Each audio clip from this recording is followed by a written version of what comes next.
and they don't line up and they're not indented, it's not going to run. And again, that's partially because it doesn't have curly braces. Okay. So look, we have to indent. Now, for those of you who have been in my programming classes, you're probably thinking, you really like that. Yes, I enforce a formatting standard in my class that requires this level of indentation. So you may be used to that already, but Python itself enforces this. Okay, Python is interpreted, not compiled. Okay, we write the code in a text editor and execute it directly. There's no compiling or linking. You're used to like a preprocessor and then linking, then compiling. Python doesn't do that. Okay, it's a little different. Python is platform independent. As long as the platform has a Python interpreter, it'll run. And, in case you're kind of wondering, where Python's place is, interpreted languages like Python are generally not considered high performance. Python is not the type of language that you would write a big system in or a big application. That's not really what Python is for. Now, it's very powerful to do some things, but it doesn't really take the place of some of the other languages you already know. Dynamic typing. Now, again, that is very different. So what does that mean? Dynamic typing. So in Java, you have done this. You have said, I have a string, or I have an integer, or I have a double. In C, it's very similar. We still have our int double. We don't have string, we have char array. Okay, those are typing. You're saying this variable is of that type. In Python, you would do it like this. There's no type. Okay, I don't put a type out here of what it is. Now, you may say, wow, that sounds great. It does have some advantages. Getting started quickly is one of them, but it can also be prone to errors because you're not typing it. So, yeah, it has its pros and cons. You just have to learn how to deal with them. So, strongly typed languages won't compile when there's a type error. Python will run, but you may not get the results you want because of a logic type error. And I said that Python has garbage collection, meaning that if you have any extra memory, you have memory that you're not using. Some languages require the programmer to clean up unused variables. Like you think about free, when you have to free memory, you have to give it back. In Python, there's a garbage collector. Garbage collector goes out and handles that for you. So that is nice. It's not perfect, but if some cleanup is missed, then you can still get your program moving slow or crashing. So yes, it's nice that you don't have to free the memory yourself, but it's not perfect. All right, so here's the setup I was talking about. We're going to do our Python today using Colab. Full name of it is Colaboratory. Okay, we call it Colab. And it is at this website. If you go to this website, and this is what I want you to do here when we're done talking, go find this. Again, I'm going to call it Colab. That is where we are going to do our Python today. So there's no configuration required. You have free access to it. It's easy to share things. It's a good platform for writing your Python. So if you go to this website, colab.research.google.com, it will come up with this page. And what you're going to want to do is you want to sign in with your Google account. Hopefully all of you, just about everybody has a Google account these days. But if you sign in with your Google account, then you can pull up this Colab. So you're going to go here and you're going to pick up a new notebook. That would be best for our class today. If you have been in Colab previously, you may see this screen. I have this coming up because, of course, I've been in here before. If you have, choose new notebook. If you haven't been here before, then definitely go to the file and go to new notebook. And that will just pull up an empty notebook for us to use during this class today. Okay. Now, once you do that, then you will get to a screen like this, and this is your editor. This is where we're going to be typing our Python. Okay. Now, the name of it You might want to save it for today or save the different pieces that we do today. It's very easy to change that name. If you just double click it, you can fill in that name. And this is all being saved in your Google space. Okay. So you can name it. And again, for today, we're going to do several different things. So you might want to save these in different Python files just so you can keep them separate. Okay. So once you have that, then you'll be able to type some things. Okay. And you'll be able to put in text, put in code. Now, this is where I want to stop and hand it back over to Ryan to talk about the introduction to hackathons themselves. And I want you, while you're listening, keep listening. He has a lot of valuable information here. But I want you to try to set up your collabs real quick. Again, if you have a Google account, just go to that site, go to collabs. Let me pull that back up here. There it is, collab.research.google.com. So go there, log in with your Google account, get yourself a new notebook set up, and try to get to this page right here while Ryan talks about hackathons. So Ryan, I'm going to hand it back to you. Alrighty, thank you. So we're going to begin once again with going into the introduction to hackathons. So most of you guys probably haven't been to a hackathon before, and you're coming into this experience not knowing exactly what to do. And that's what we're going to be here to help you guys with. So essentially, what should you do to prepare? So there is very little you actually have to do before the event, as most of the stuff that happens at the event is during the event. One of the things that we can recommend the most is to make sure that you are well rested, as it is going to be a long night for you guys. We also recommend that, if possible, try to find a team before the event starts. If you guys are in the Hackathon Discord, we have a channel set up where you can try to find other members to be part of your team. As well as finding a team, try to think of some ideas and brainstorm before you go to the event. Whenever the event starts, during the opening ceremony, we will reveal our main challenge, which is going to be the main theme of the hackathon. But before then, you guys can try to think about what you want to do or what sector you want to try to pitch towards. So as well, you will also want to prepare your pitch deck and just have a general template that you have before you actually go into the event. That way, as you're starting to create your actual product, you're able to write down any of the challenges you had. You're able to answer them. You're able to just have everything ready. That way, you're not scrambling when it comes to Sunday, whenever you present. So also, you're going to want to find out what technology you're going to use. So whether you're going to be working on a Python web app, a Flutter mobile app, a website using React, you're going to want to figure out the pros and cons and the strengths and weaknesses of your team. That way you guys are not conflicting and trying to learn all new stacks during the event. So it is highly recommended that you guys work with something that everybody has knowledge of and not trying to learn new technologies.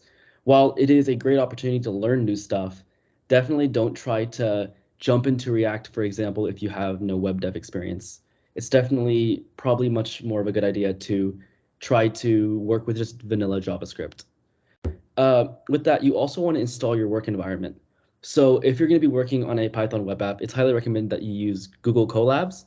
But if you want, you're also able to use other IDEs such as PyCharm or uh, or a Jupyter notebook. So it's highly recommended that you install all of those environments, you install any packages you need. That way there might not be any unforeseen hiccups during the event. And also look towards the pre-event email that we will send out 1 week before the event. It will have all the follow-up instructions, stuff you need to look towards, any forms you need to fill out during the event, and parking information. So what should you bring to the event? Definitely bring yourself. You're going to need yourself in a really rested condition. That way you can go into the night, and we still highly recommend sleep, but be able to stay up longer. Also bring a government or school issued ID card whenever we have check-in. We're going to be checking IDs to make sure that the people who participate are students. Don't forget to bring your laptops and chargers. You're going to be using that the entire time. We'll have power outlets available at every table and any other equipment that you might need for your project. So if you're doing a hardware hack, you're going to want to bring a Raspberry Pi, an Arduino, anything that you might need for it. If you're going to be doing more of a game and you're doing game design, you might want to bring a drawing tablet so you can draw. Definitely bring a blanket. We don't know what the condition is going to be of the venue during the event, if it's going to be too cold or too warm. So definitely prepare for the worst, but it's probably going to be all right. Uh, Bring personal hygiene items. While we don't have showers at the venue, we do recommend that you bring uh, toiletries and just, be hygienic. It's going to be a day event. We don't want people complaining. And then most of all, bring ideas and a great attitude. The the biggest con of a hackathon is being under a tremendous amount of stress and losing motivation quickly. So if you go into the hackathon with a great attitude, you are going to have a great presentation and a great pitch and a great time. So what should you expect during a hackathon? The location is going to be in the Nitterman Hall atrium located at UT Arlington. We are going to have meals provided for the first day. It's going to be lunch and dinner, and then we'll be providing breakfast and lunch the next day on Sunday. We will also have snacks throughout the entire day, and we'll be providing energy drinks towards the later half of the day on Saturday. We will also be providing boba at the event. Uh, don't forget to sleep, even though it might seem like a fantastic idea to pull an all-nighter for a solid 24 hours during the hackathon. We do recommend that you get sleep, even though it might not be the full 8 hours. We will have 2 classrooms reserved on the second floor of Netterman Hall, and those will be designated quiet rooms where if you want, you can go to sleep, or if you want to be in an environment without noise, we would recommend there. During the event, we're also going to have numerous fun events and tournaments, such as we're going to have a Capture the Flag tournament hosted by the Cybersecurity Organization at UT Arlington. We're going to have Hungry Hungry Hippos. It's going to be a full person event where you're using people as the hippos. We're going to have Bob Ross MS Paint. We're going to have cup stacking. We're going to have a Super Smash Bros. Tournament. We're going to have a Minecraft challenge, and we'll have more. All the events can also be found on the events website.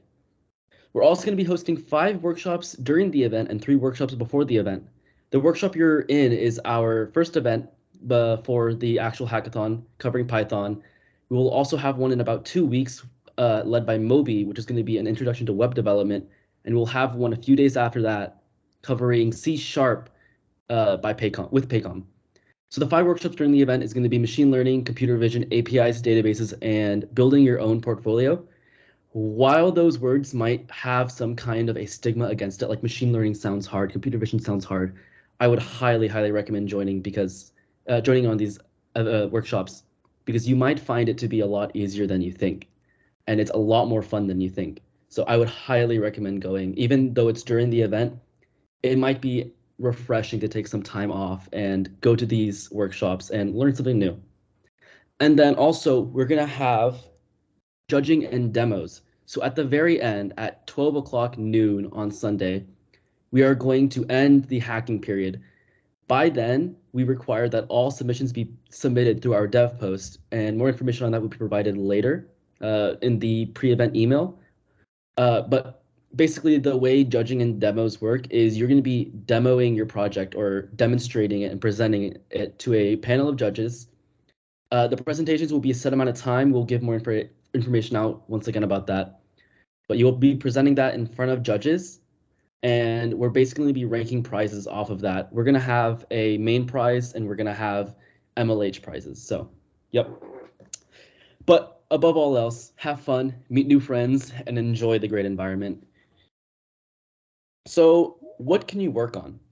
There are numerous sectors that you can try to create a project or product for, including health, education, consumer, automotive, financial, retail. There are many more, but listed here on this slide, I have listed a few different ideas in each sector that you guys can create something for.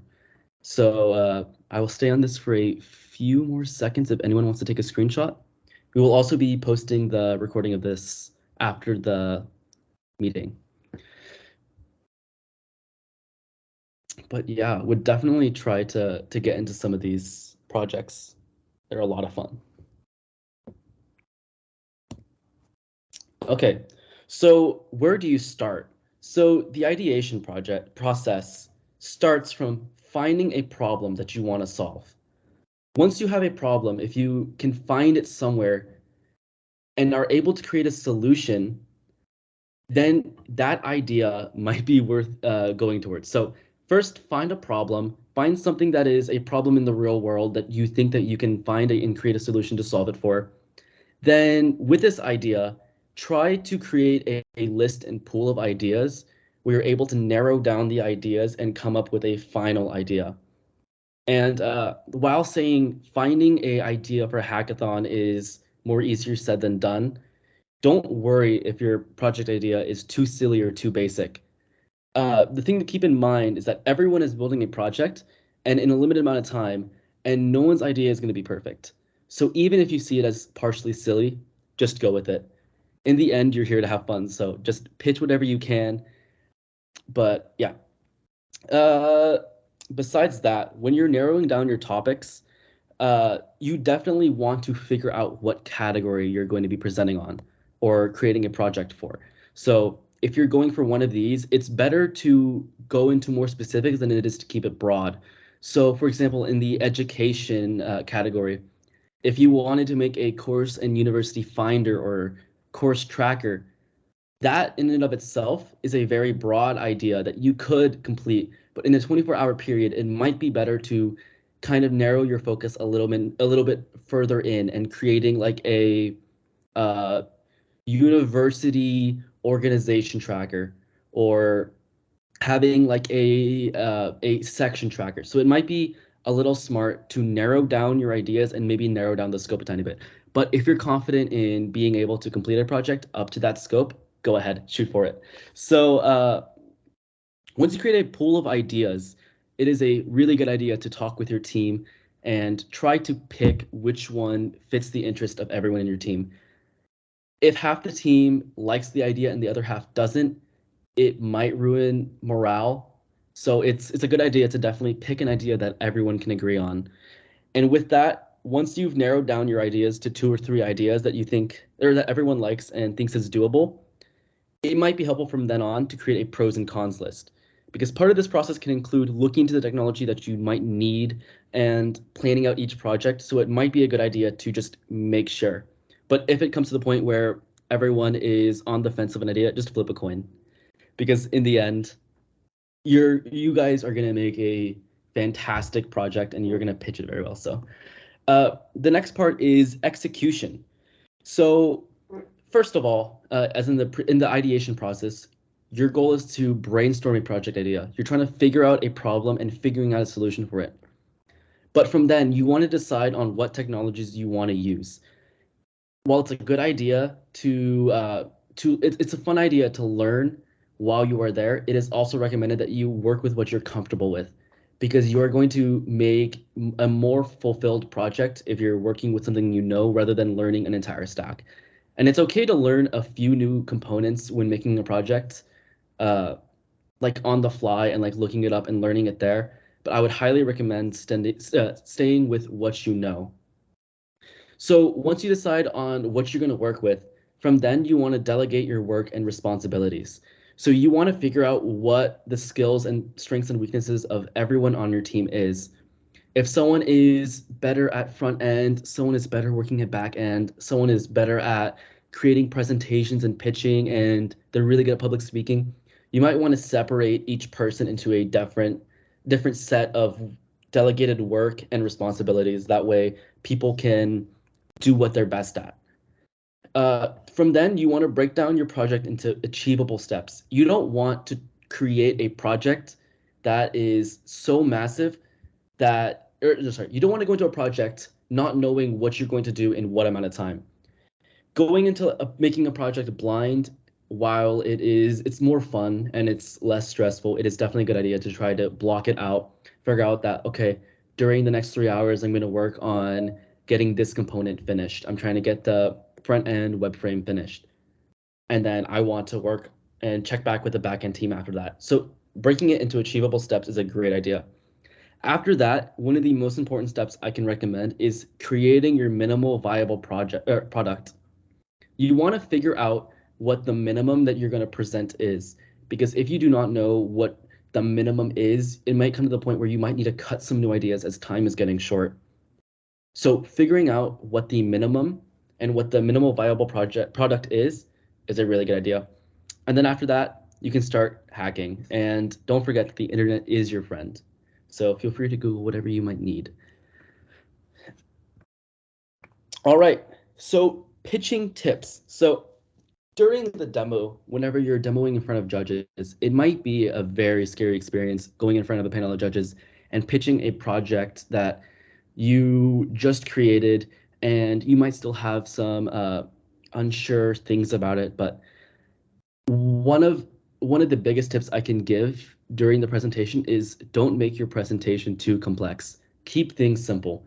When presenting, you want to make it as flashy and eye-catching as possible. And that's going to be mostly done during the actual demo presentation of it, where you're actually showing your project. So while you might have some slides that describe the problem, the solution, what you used, the stuff like that, you're going to make sure that you want to have a nice section where you're simply explaining how the project works, how it is, and making it very consumable and not vague. After that, definitely allocate the pitching time that you're pitching for. So during the presentation, you don't want to spend half your time describing what you're trying to solve. You definitely want to give more time to the actual showing your project and your product off and showing how it works live than trying to describe how it works. So definitely focus more on giving the details needed to gauge the project front and center rather than having a lot of fluff in it. Because in the end, it's not about how much time you use, it's about how much you can show and what you've worked on. So also with that, be prepared to support any claims that you make. So if you claim that your project is using a Google Cloud Platform backend, you're going to want to make sure that you're able to defend and explain how you made it in the backend. So make sure that if you make any claims that you just back them up. And then besides that, be confident. One of the shining factors of presenting anything that you work on is making sure that you can confidently back up your project and show that you are proud of what you made. So don't be scared when presenting. Just pretend that nobody's in the audience and that you're just presenting to your teammates. So, yeah. Okay, so this comes to our final section of the Intro to Hackathon presentation. So this is on how to effectively build your project. So when building your project, deciding how to build it can be one of the harder, or if not the hardest aspects of the creation process.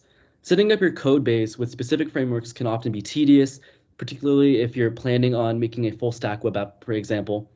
So this is where boilerplates come in.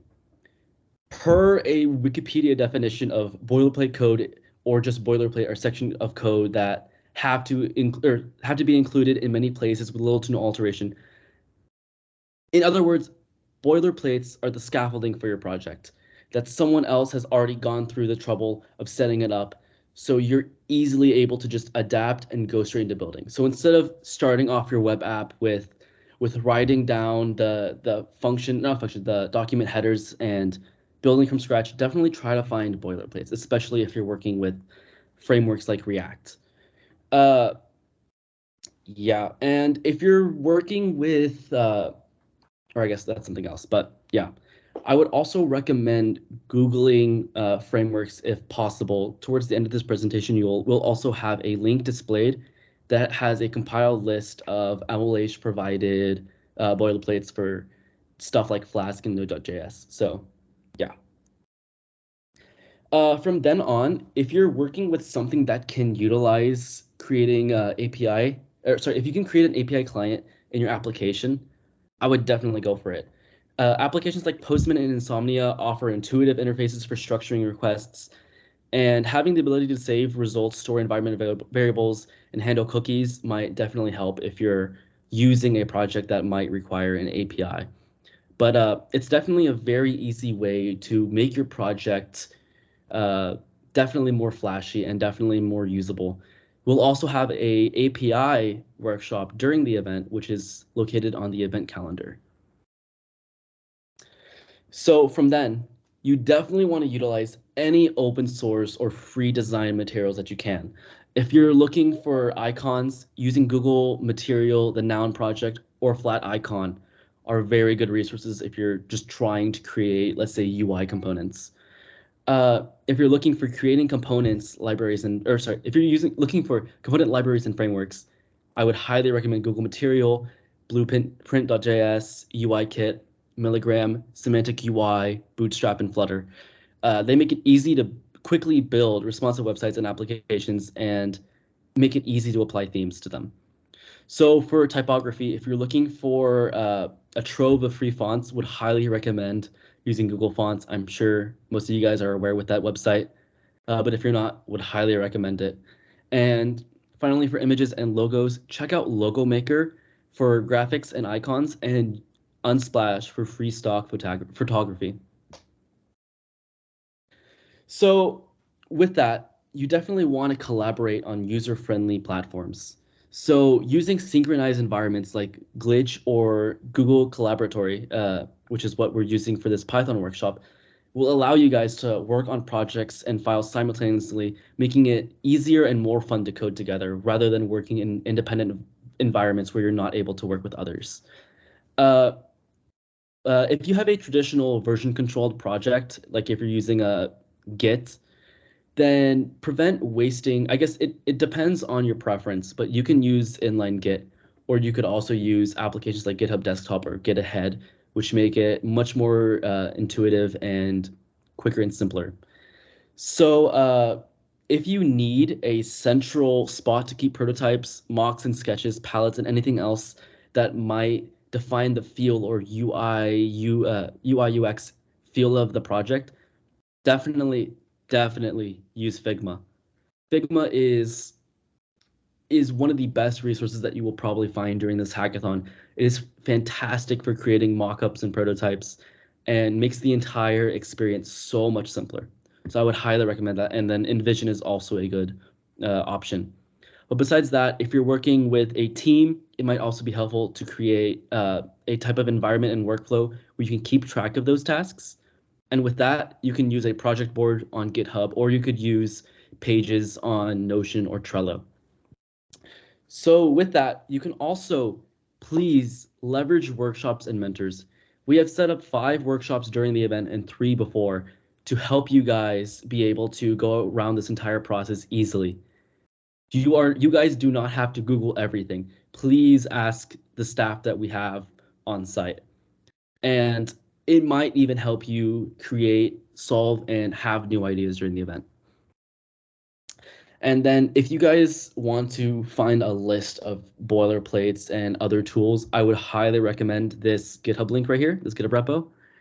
I'll this this link has a list of MLH recommended boilerplates, as well as just design tools that almost every hacker has used during a hackathon. So if you guys want to go to it, the link is right there. I'll hold this slide for a second, and this will also be posted in our pre-event follow-up 1 week before the hackathon.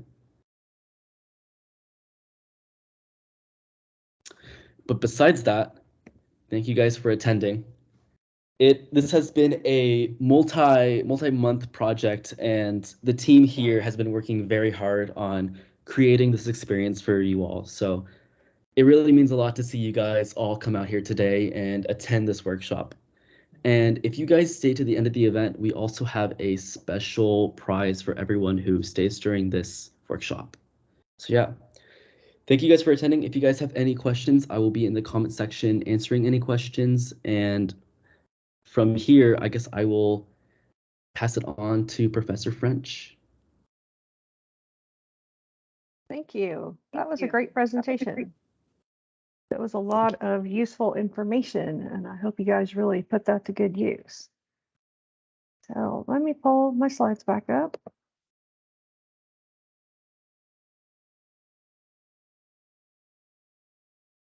I clicked on it. What happened? Now, one thing I didn't say earlier that I want to just point out the workshop that we're going to be doing today is from an 8-hour workshop that I do as part of RCS in February. So I've kind of tried to take it down to being around 2 hours. So if it seems like we're going through everything rather quickly, it's because we are. Okay. I'm just trying to get you the maximum information I can get you at the moment.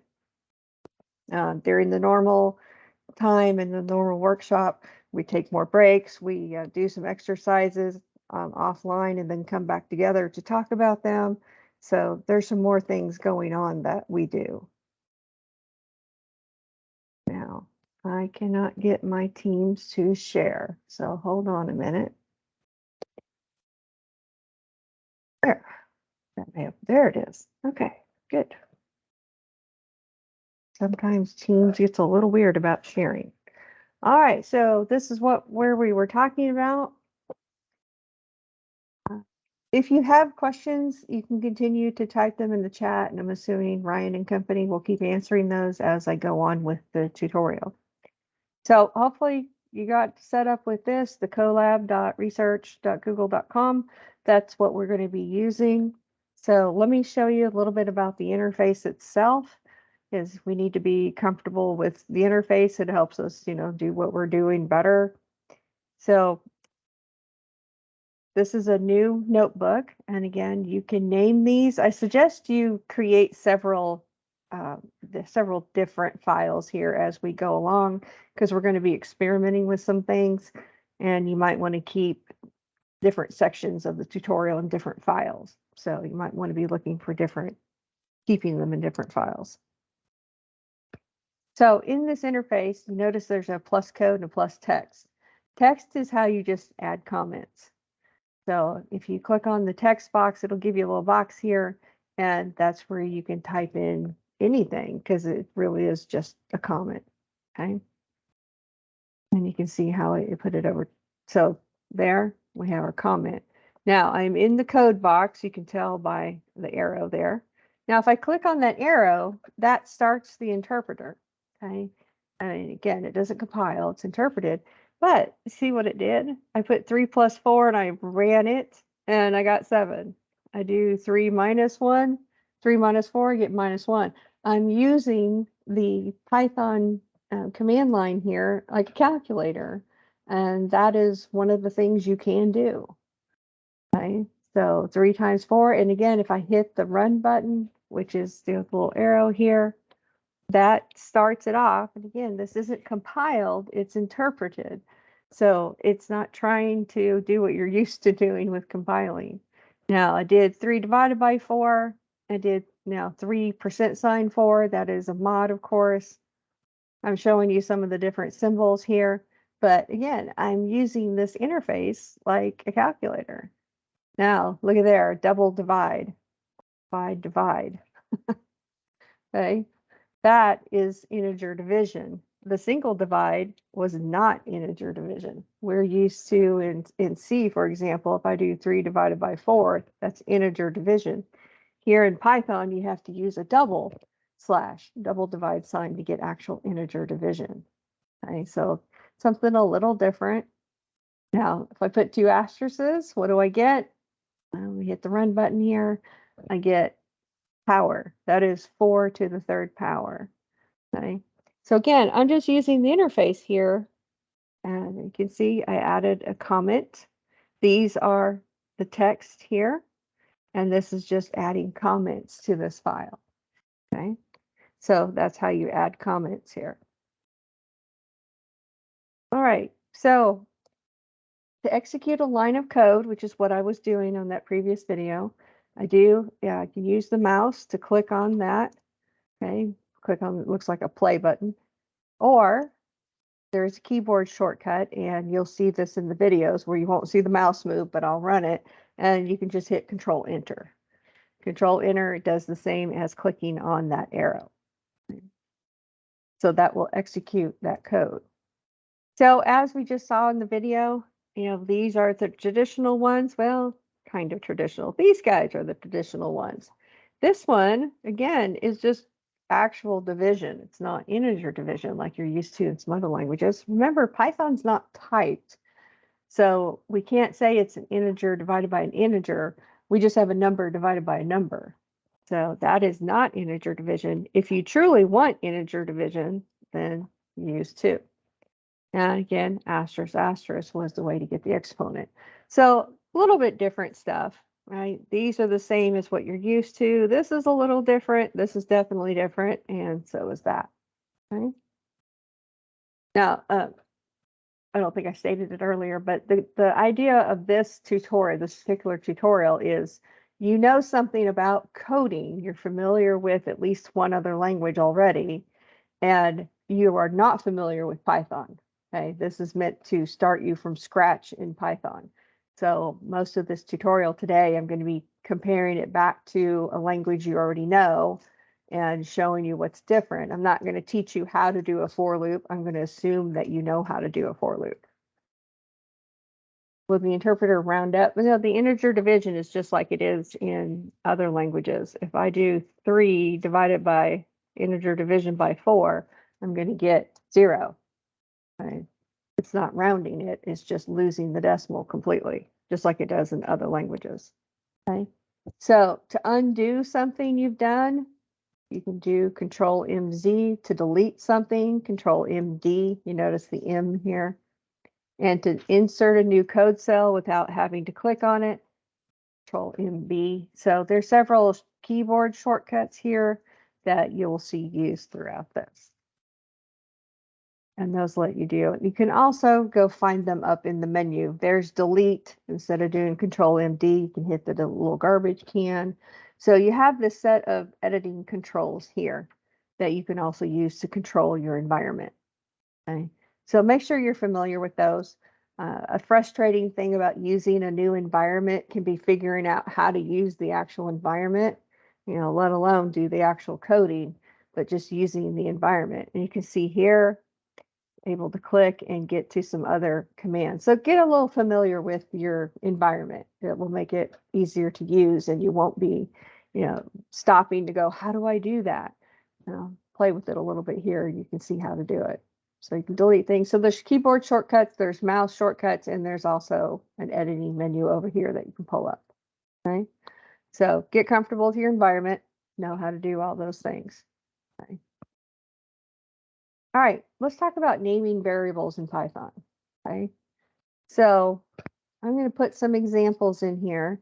Now again, this is interpreted, but only when I tell it to do it. So right now I'm just typing lines of code. Oh, we just haven't seen it. Oh, somebody needs to mute, please. What you get?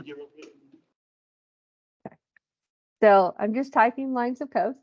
Haven't actually run anything yet. So you notice it's not telling me yay or nay, good or bad. Now, when I hit the play, I did Control M, of course. I'm not using the mouse. And you can see it did not like it starting with a number. That should be familiar. That's the same as some other languages, Okay. It did not like having the caret in there. So some of the rules you're used to are the same here in Python for naming variables. Okay.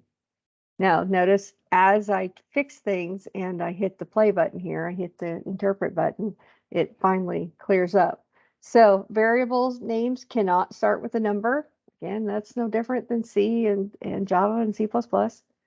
Variable name can start with an underscore, and it can contain an underscore. So we had an underscore here, we had one here. Again, that is the same as C, C++, and Java. Okay. Nothing new there. So did you notice that we did not state a type? Back up here. No types. I never said these were int or chars or floats or longs. Nothing. I didn't say anything about the type. Okay, we did not state types at all. And again, that is because Python uses dynamic typing.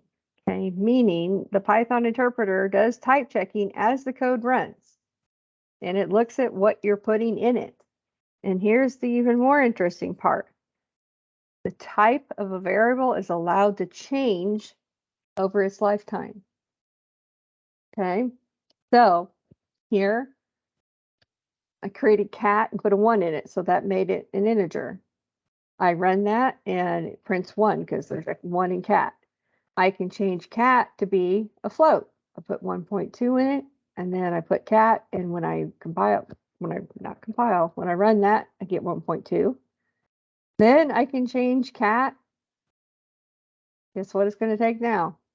Yeah, I can now put a string in it. So now I've got a string in there. And again, if I put cat and then I do my control M to run it, it prints out the string. So went from an integer to a float to a string, all with the same variable. So that's what it means. The type of a variable is allowed to change over its lifetime. This went from int to float to a string. So it's not typed and it can change as it goes. It just figures out that if you put a 1 in it, this must be an integer. If you put 1.2 in here, this must be a float. And if you put a string in there, this must be a string. Now, those assumptions can cause some issues that you need to be aware of, though. So dynamic typing can lead to unexpected results if you're not careful, because you're not having to state the type. It's going to pick based on what you give it. Okay. So you can either get unexpected results if you're not careful, or you can take advantage of it. Okay? You just have to be aware of it. So here's an interesting thing that you can do because of this. So I have created a variable named kitty, and I've set it to the string kitty. Here, I'm just saying print this string. We'll talk about print here in a little bit. But then look what I do. I take my string times 6. So what happens when I run that? Well, I get the here from there, and then kitty multiplies itself by 6. So I multiplied a string by 6, and that ended up printing that string 6 times. Okay. Now I know I'm going a little fast here, is because of the limited time frame, but as we go, see if you can try some of this stuff in your own collab. All right, strings. We were just dealing with strings. Of course, a string is a sequence of characters. You're used to that from other languages. Now, remember, Python is an object-oriented language, so you can use plus with strings to concatenate them. Right? So if I put in sun plus flower and I hit the run button, it will print out sunflower. Using multiply with a string, as you saw, it did kitty, kitty, kitty, right? So if I do sun times 5, I get 5 suns.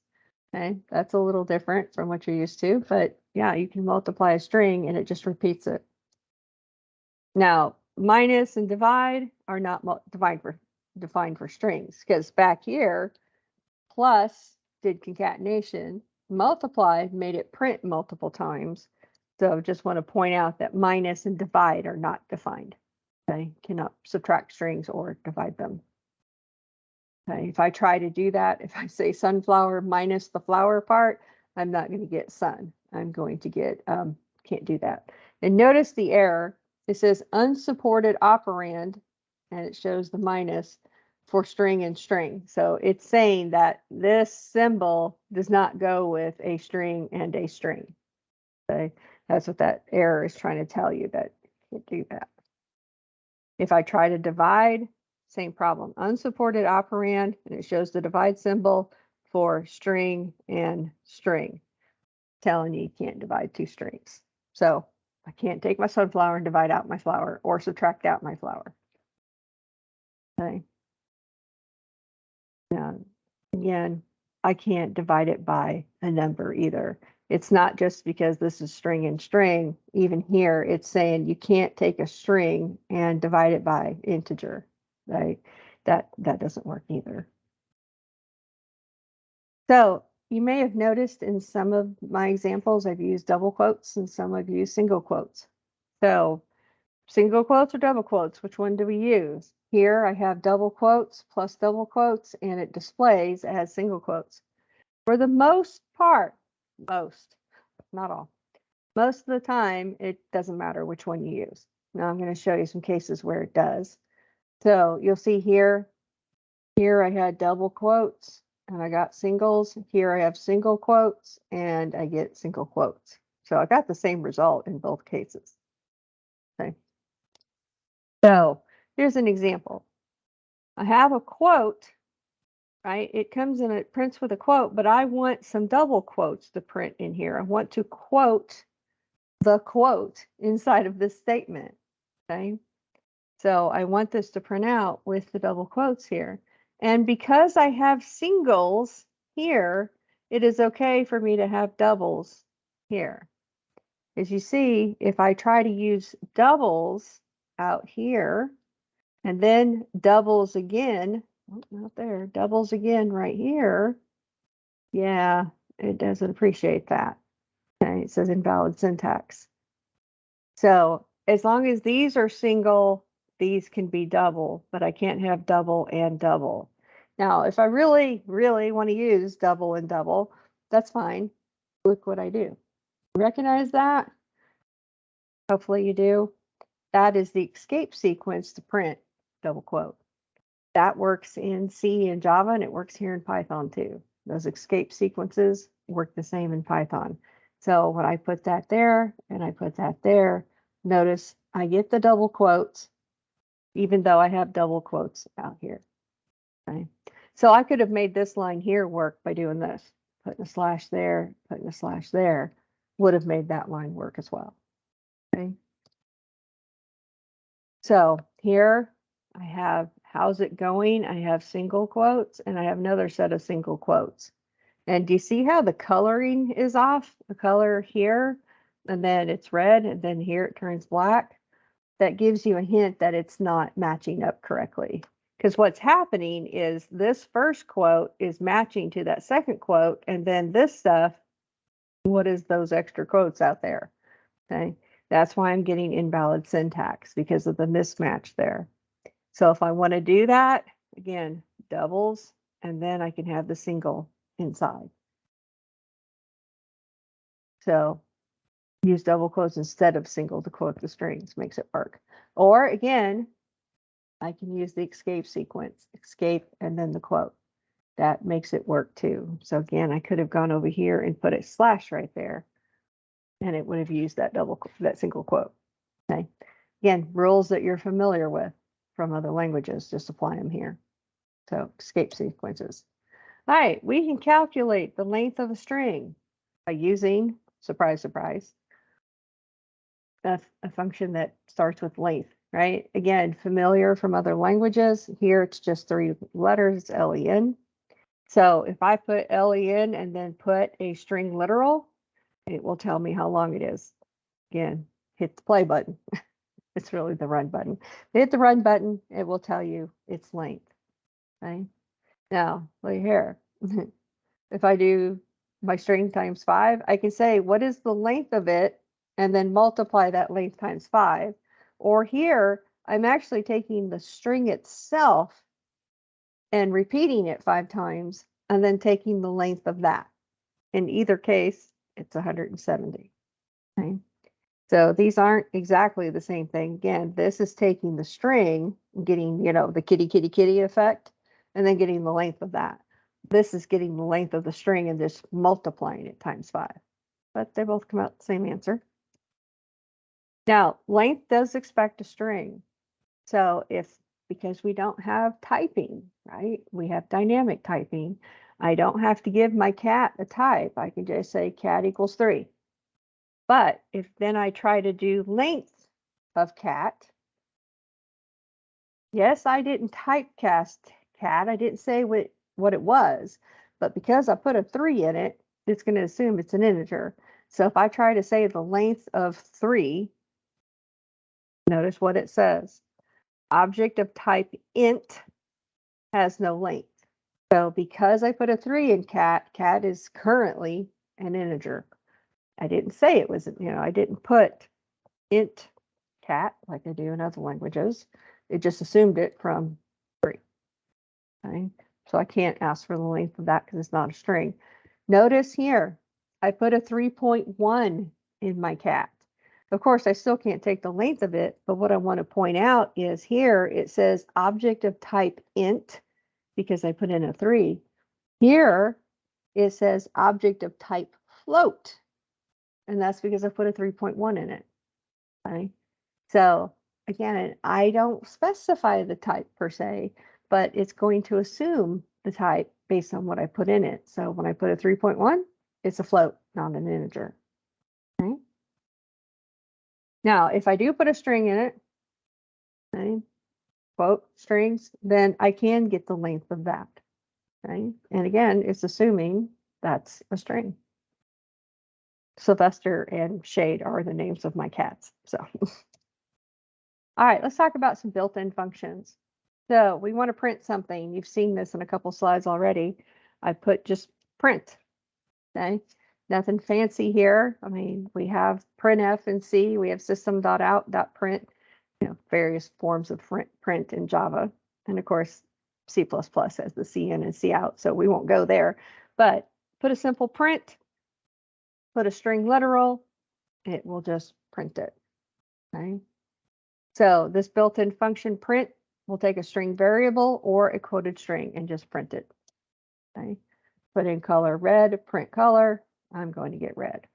Okay. Very straightforward. Now here I've got red and blue and I'm using plus. So therefore it's the concatenation operator. So I'm going to get red, blue. Now again, here's my kitty example. Purple, take it times 5. And 1, 2, 3, 4, 5. It will print it 5 times. Okay. Can't divide it or subtract it though. All right, so here I'm going to show you how to get some input. So we have the input function.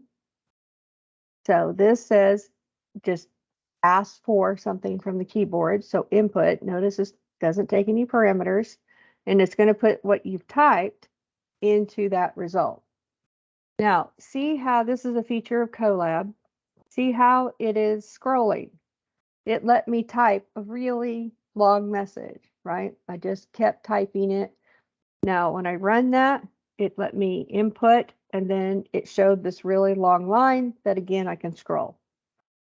Okay, so it will start scrolling for you if you type beyond that. Now, that gets a little hard to read, right? I've lost the beginning of my message here. Notice if I put a new line in there, I get exactly what you would expect, right? /n works the same way as it does in your other languages. I can also break the line within the interface here and put the rest of it down here, and it will still print out.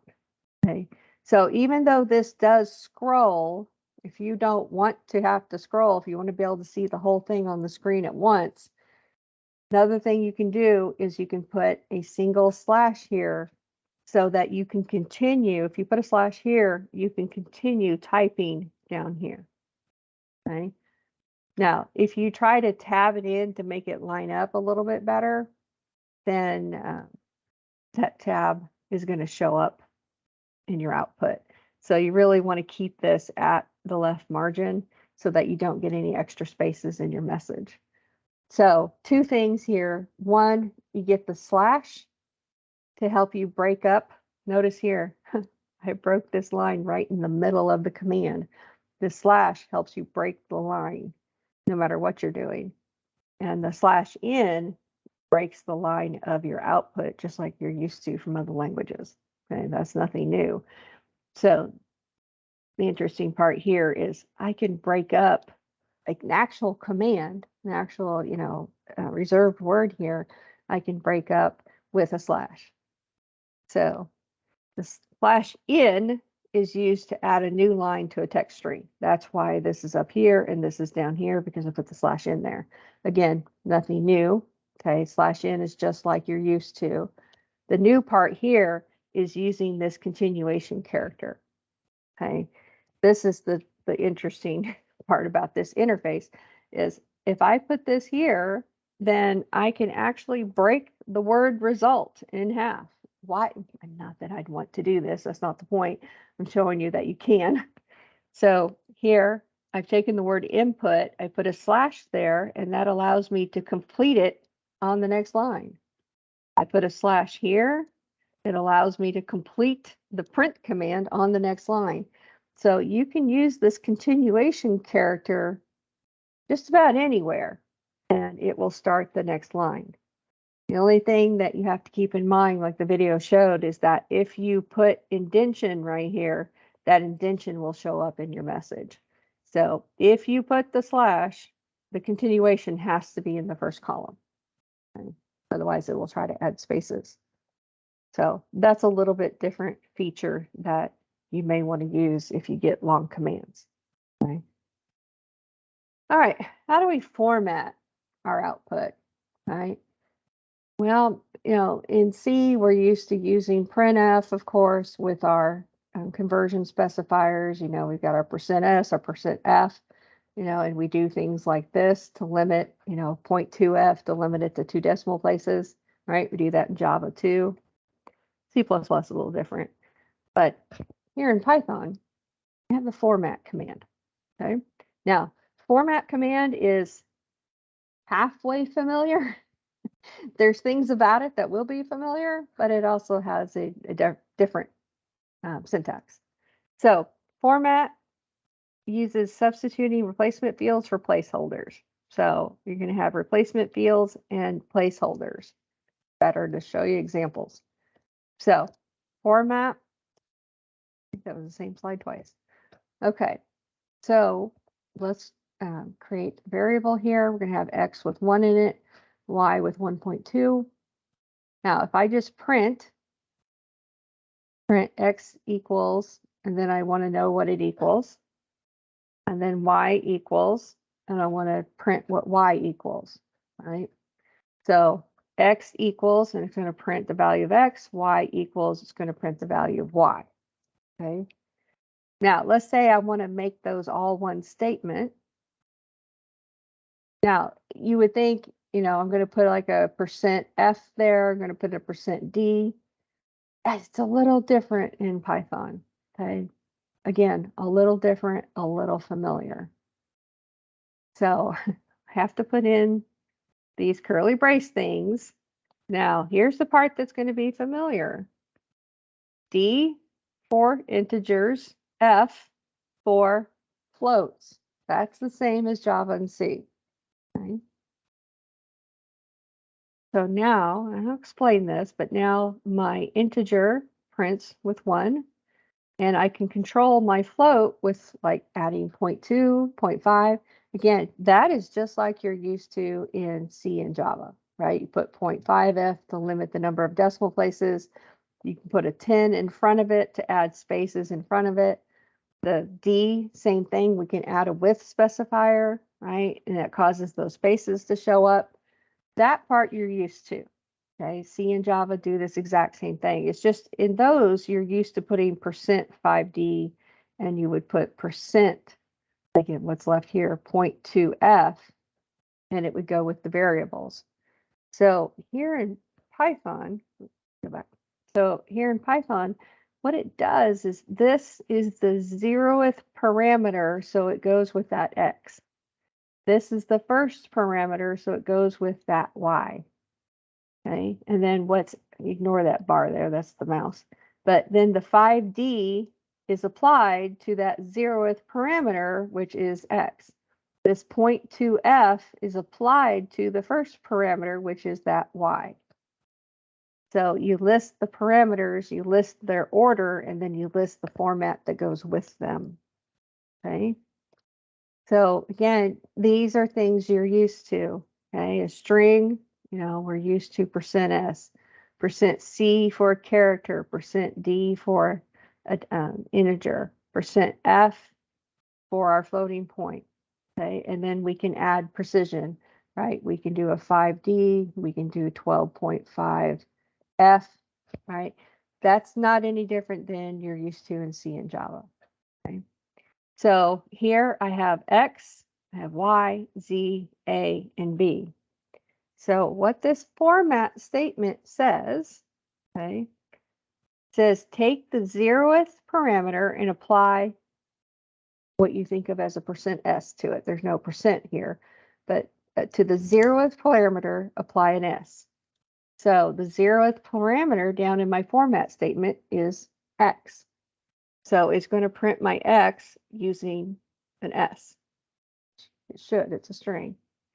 And then this next one says take my first parameter, apply a C to it, and that first parameter is Y.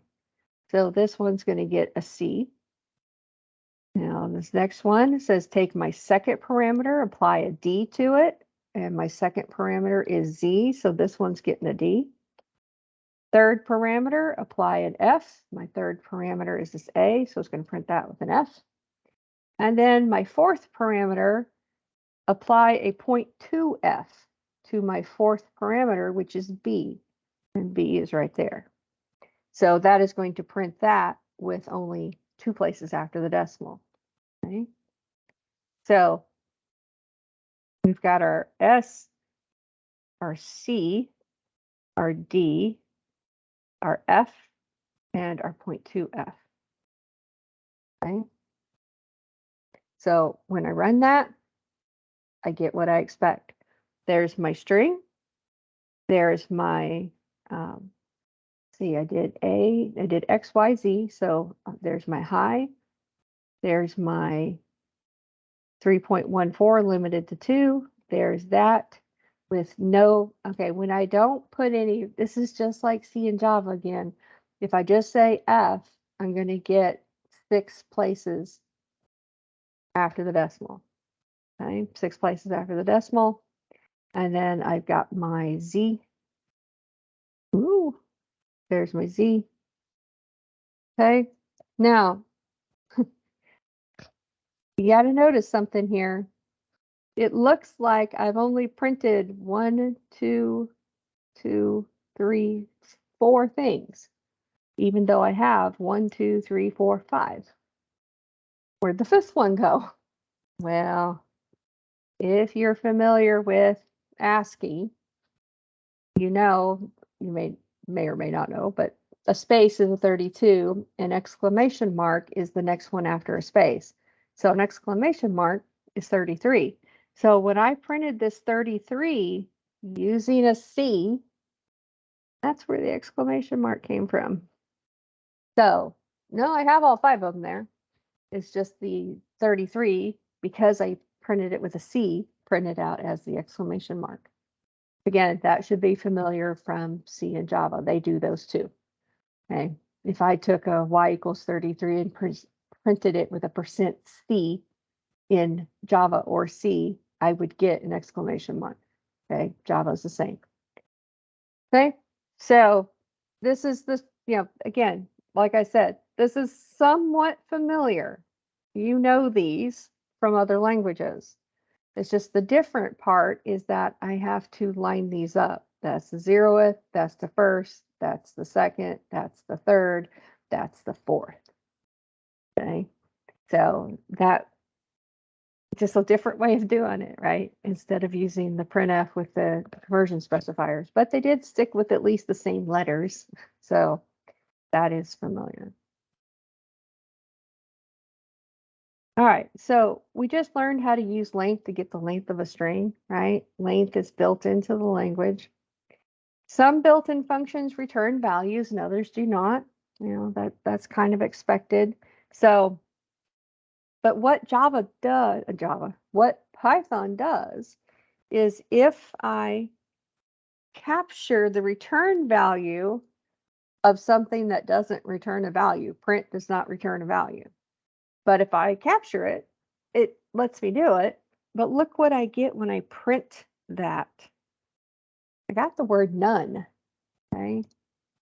None is a special value that means nothing was returned. So even though I tried to capture the return value of a built-in function that doesn't have a return value, and then I tried to reprint that return value, it's just going to tell me none. Not because its value is none. None means that nothing was returned. So here, if I capture the return value of length and then print it, of course, I get that value.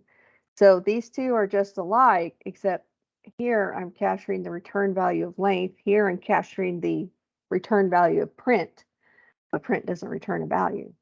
So print it, get something, print it, get none. So that none is just telling you it doesn't return anything. Okay. All right. Let's talk about creating our own functions. We will be taking a break shortly, just so you know. This does go until 4, so I'll find a place for us to break at about 2:45 or so, okay? This tutorial used to be in 5 sections, so there's some good stopping places here and there. None doesn't replace null. It has a different meaning. None's just telling you that it doesn't have one. It doesn't have a return value of null. It just doesn't have a return value. Okay. All right, let's write a function. Let's write our own function. Write a function named hello, and just have it print hi. Does not take any parameters, does not return anything. Simplest function you can get, right? Doesn't need anything, doesn't give you back anything, just does something. So call a function named hello. Now, here's the syntax for a function. It has a couple of different new things in it that you just have to get used to seeing. And you've probably already noticed them there. So there's my function, and there's calling the function. Okay.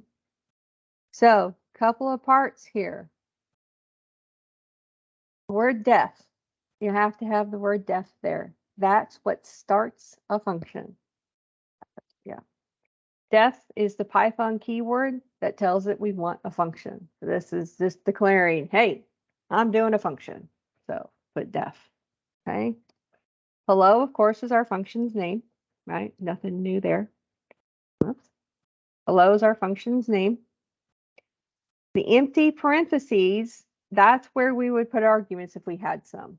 Okay, of course, this does not have function. It doesn't have arguments, so they're just empty.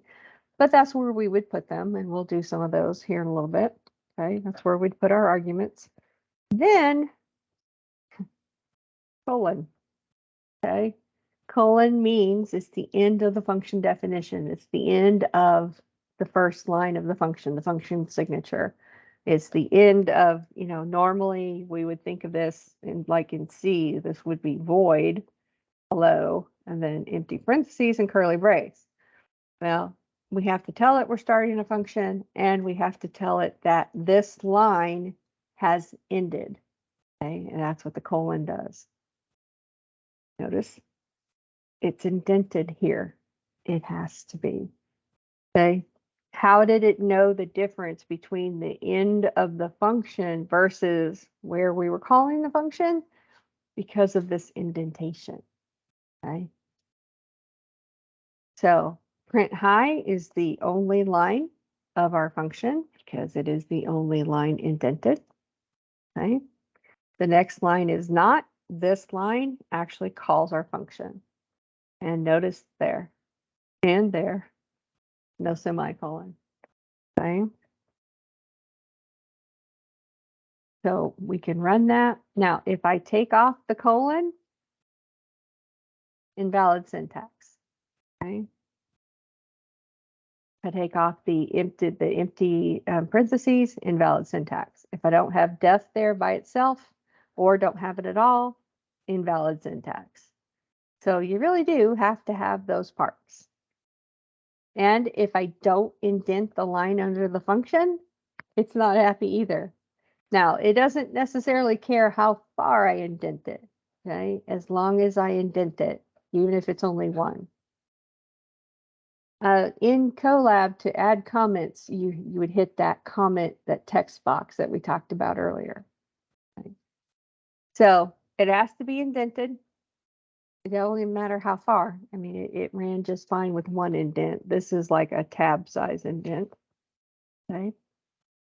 But again, def, name of your function, where you would put your parameters, and even if you don't have any, you have to put the empties. And then you have to put a colon to say that it's at the end. Okay. Well, keeping the colon at the end of lines, you can't put a colon here. Okay. This colon here says it's the end of that, the function definition. We don't put colons at the end of lines. Now, Colab uses a standard indent of 4 spaces.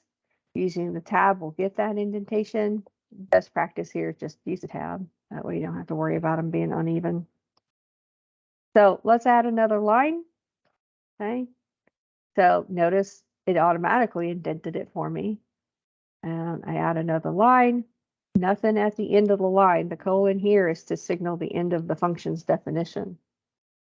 And as long as I keep the lines indented, they're part of the function. So all three of these printed as part of the function. Okay? And again, they're all indented. That's how it knows. Again, because there's no curly braces, it has to have something to determine that that is a block of code. So Python does it with indentation. Now, consistent indentation is required. Okay. So if I have that indented and then I change the indentation here, not happy. Okay.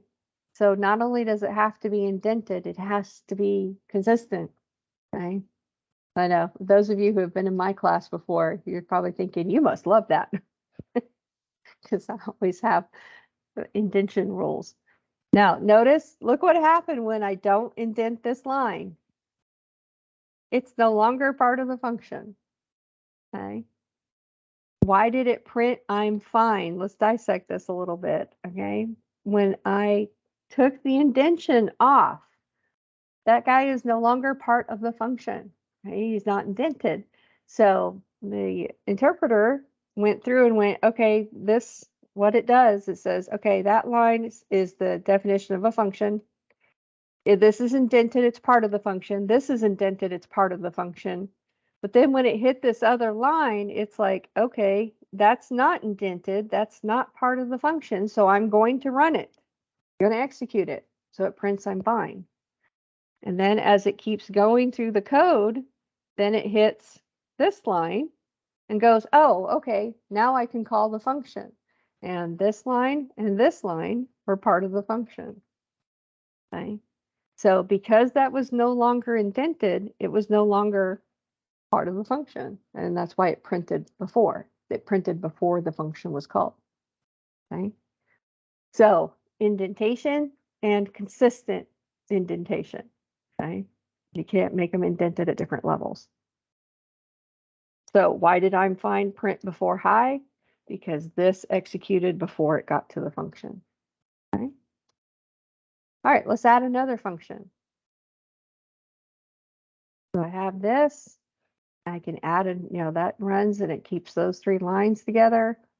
I put another def line, put the name of my function, put the empty parentheses, put the colon to signal the end of the function definition, and then everything indented under it is part of it. So see you later is now part of that. So I run it, I get hi, how are you? I'm fine. And then goodbye executes and I get see you later. So it knows that this is two separate code blocks because of the indentation. Okay. And it knows that these lines have ended because of the colon. All right, let's pass something.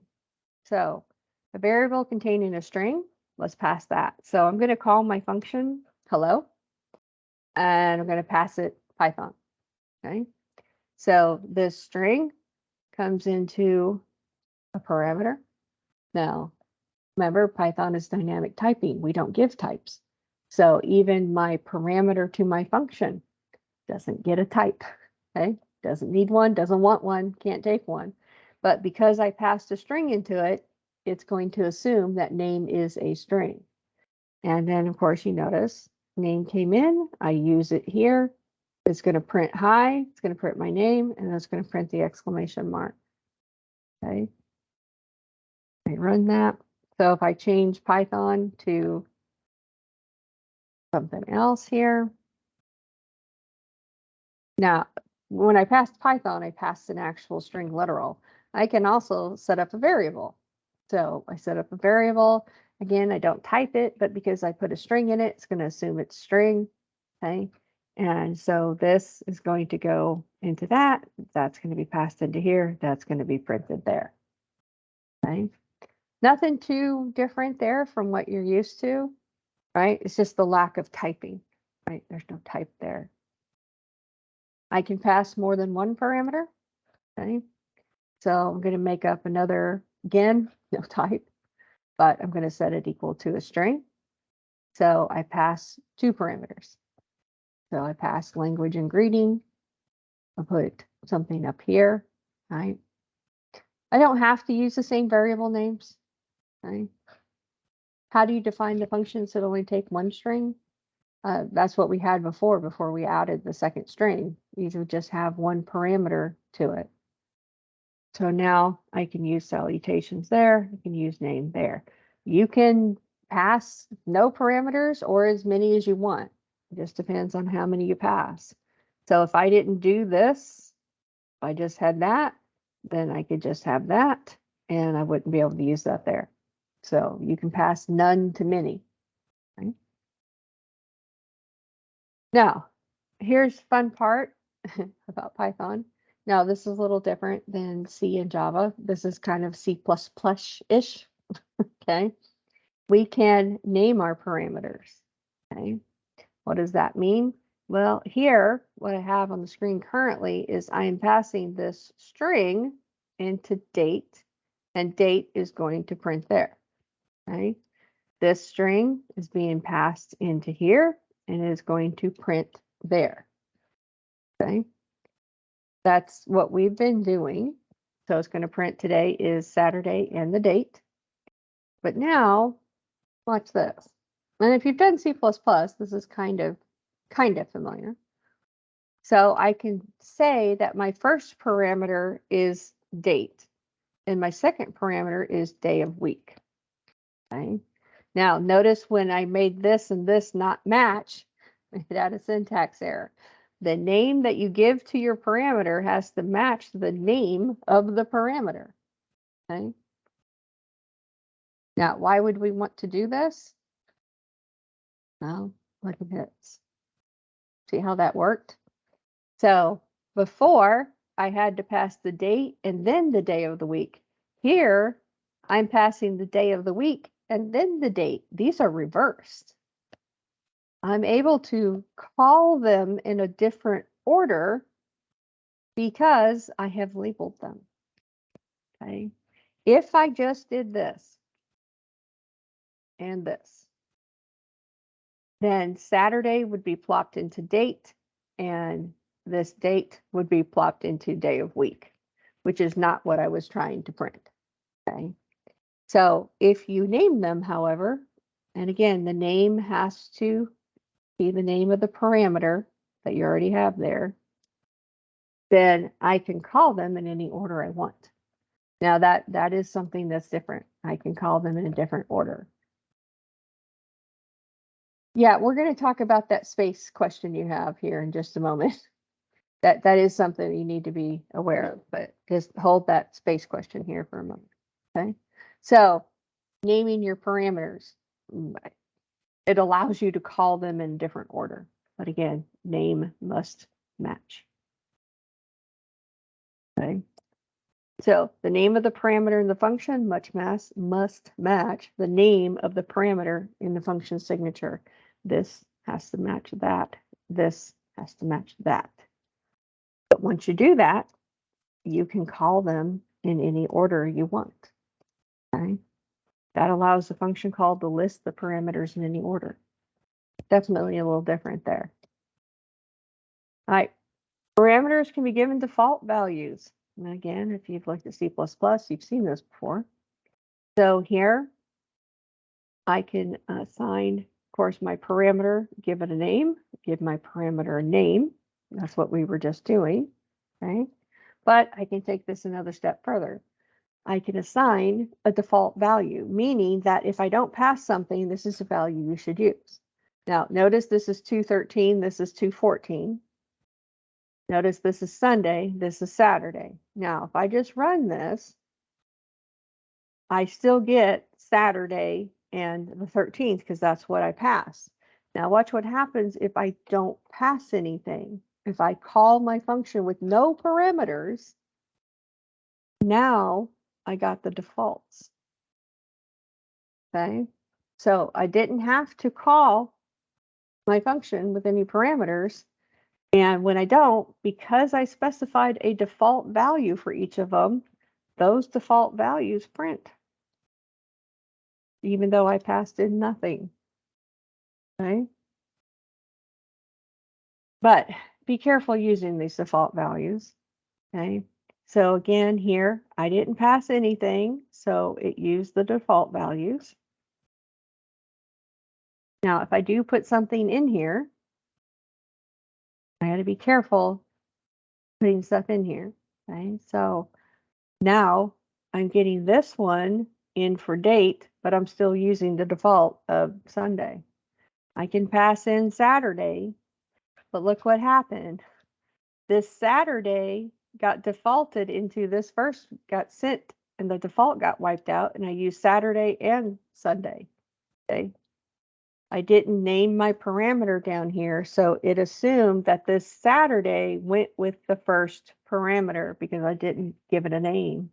So Saturday filled in for date, date became Saturday, and then of course day of the week, use Sunday. So if you're going to have these defaults in here, then I can't just put in the second parameter and expect it to default to using the first one here. It's going to assume that this is the first parameter because it's the only one I'm passing. Again, if you're familiar with C++, we have the same rules there. Okay. So yes, you can use these defaults, but I can't make this know that it should go with the second one. Okay. So default parameters are assigned from left to right. Whatever is passed first gets assigned to the first parameter. So if I only pass in one parameter, it goes into the first parameter. Saturday was assigned to date and not day of the week because it was the first parameter, so it got attached to the first parameter, not the second. I've got to be careful with that. That ordering issue can be avoided if, again, we use the names. So in this case, I didn't name them. Saturday got plopped into date and Sunday still showed up in day of the week. But watch if I use the parameter names. So if I put day of week there, then it works correctly. Because now it goes, oh, you want that one put here, and that's what I get here, and I still get the right date. Okay, so combining default parameters with the naming of parameters can help you avoid that issue. So how do functions in Python return values? Okay, so here, got def, got my empty, I'm not passing in anything, and I've got my colon. That's how I set up my function. And you can see I'm just printing, right? And I'm using this input. We're going to talk more about input, so don't worry that we kind of skipped over it. We will talk more about how input works. So input will print this prompt, and whatever you enter will be put into that variable. And then I am using format here to print out the choice. So choice is going to be printed. The 0th parameter is going to be printed with a %s with an s, and that 0th parameter is choice. So I call my function. Okay, let's run that. So it comes up, the input comes up with that little box, and then it put it into choice, and I printed choice. Okay, so that's how I'm not returning a value yet. I'm just putting it into a variable and printing that variable inside here. So instead of doing that, okay, I'm going to make a few changes here. Yeah, I can kind of cram it all together. Okay, so instead of just having the variable here, I can actually put the input statement itself. I don't need that extra variable to hang on to that value, which means I can also take this input statement and put it as the return value. There I was printing the value that input got. Now I can actually return that value. So input, again, is going to pop up a little box that I can then type into. And here, the value that input gets is what this function is then going to return. Okay. So I'm going to put this print statement down here. moving some stuff around here. And again, just kind of, there's different ways to write this, but what's happening now is this pick a language function is being called, and its return value is the one that I am then printing as the 0th parameter with an S. Okay. So let's kind of dissect this a little bit. Pick a language got called. Pick a language printed out this menu. This input statement is what printed the box where I put the 4 in, which you saw when it ran. That 4 was the return value of this function. So pick a language had a return value of 4. That 4 then got printed as a 0th element. Okay, the 0 with the S. Now, we're going to talk about, you may wonder, why am I printing a 4 with an S?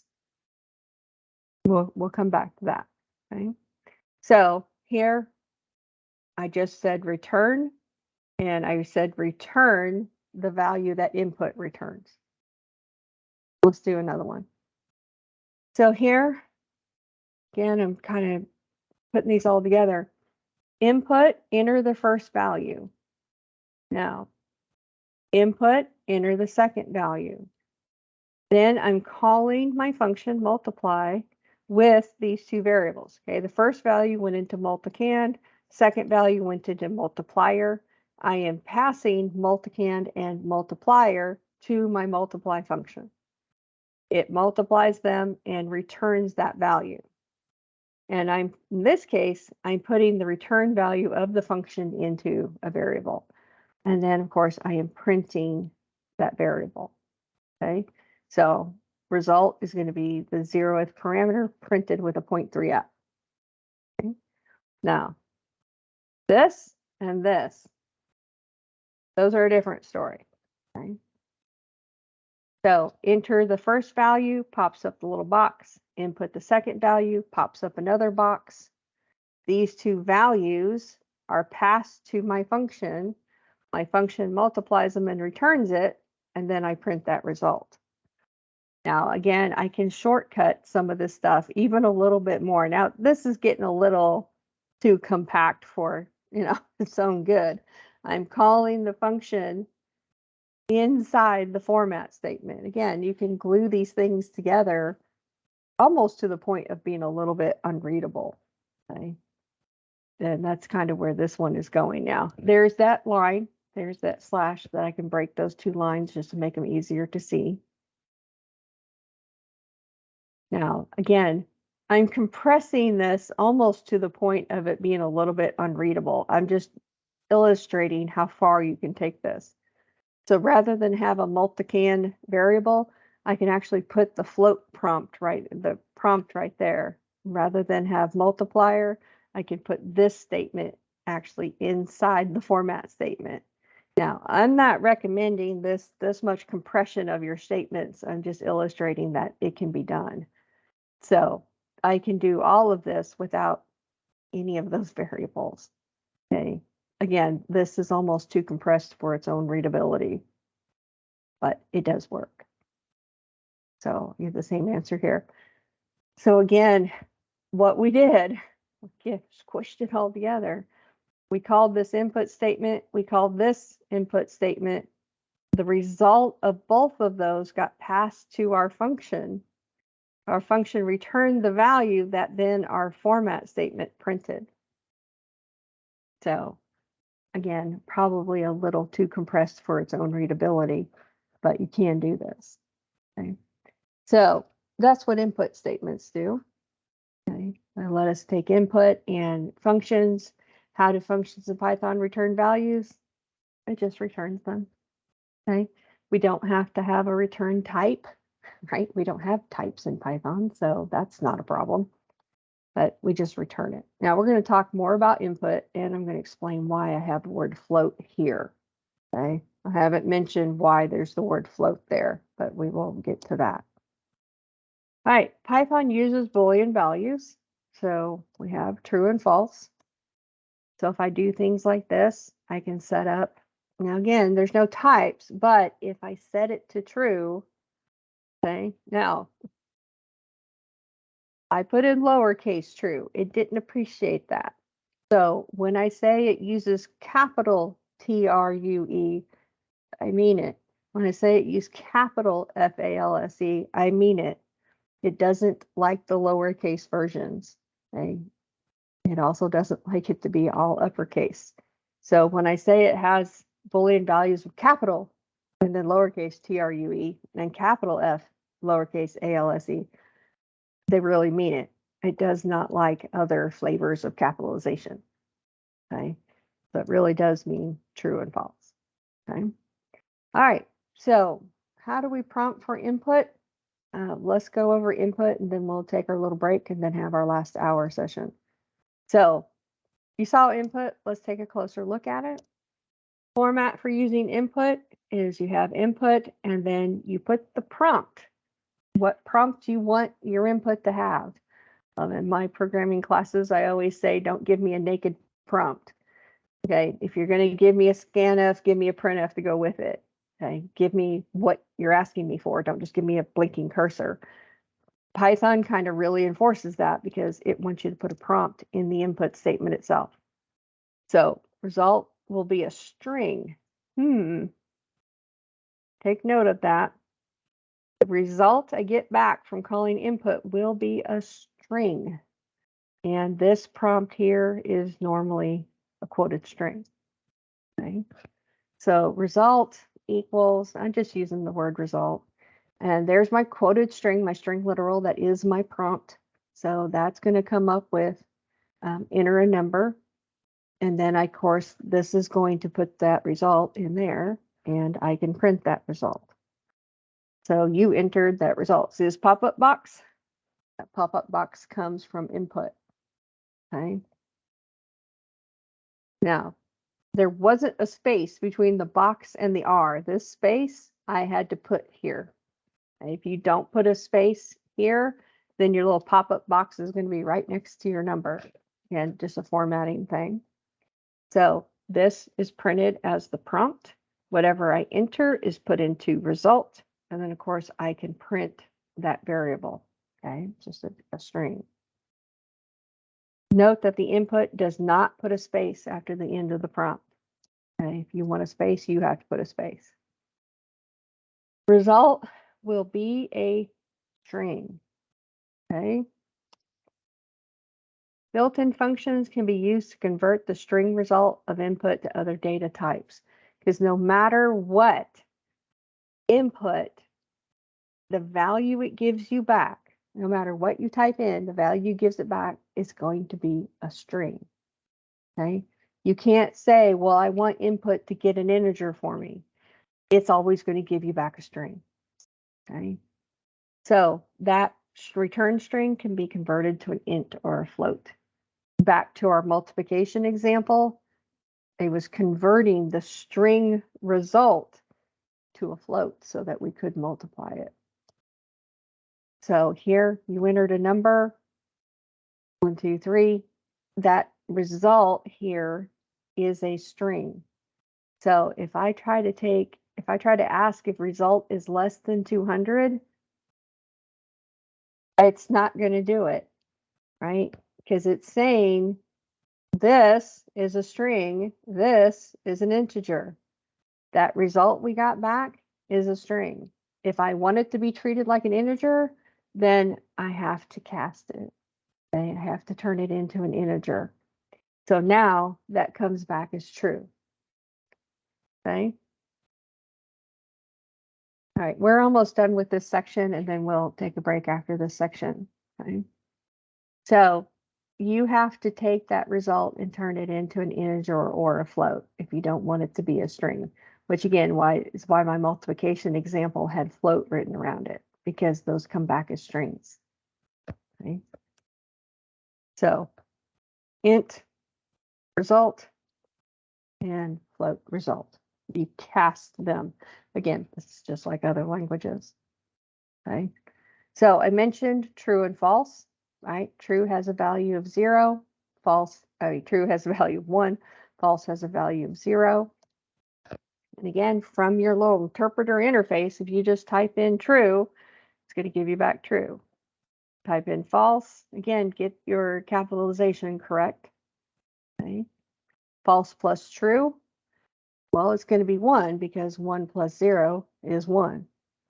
If I do true plus true, I'm going to get 2 because 1 plus 1 is 2. Okay, so just kind of proof here that it is treating these as 1 and 0.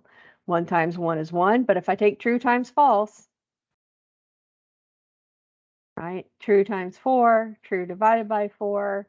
Now if I took true times false, right, so it does treat them like 0 and 1.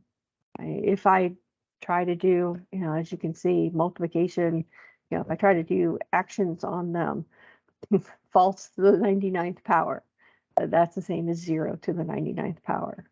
Okay, so it truly does treat true and false as 0 and 1. Okay, and again, as we saw, the capitalization here does matter.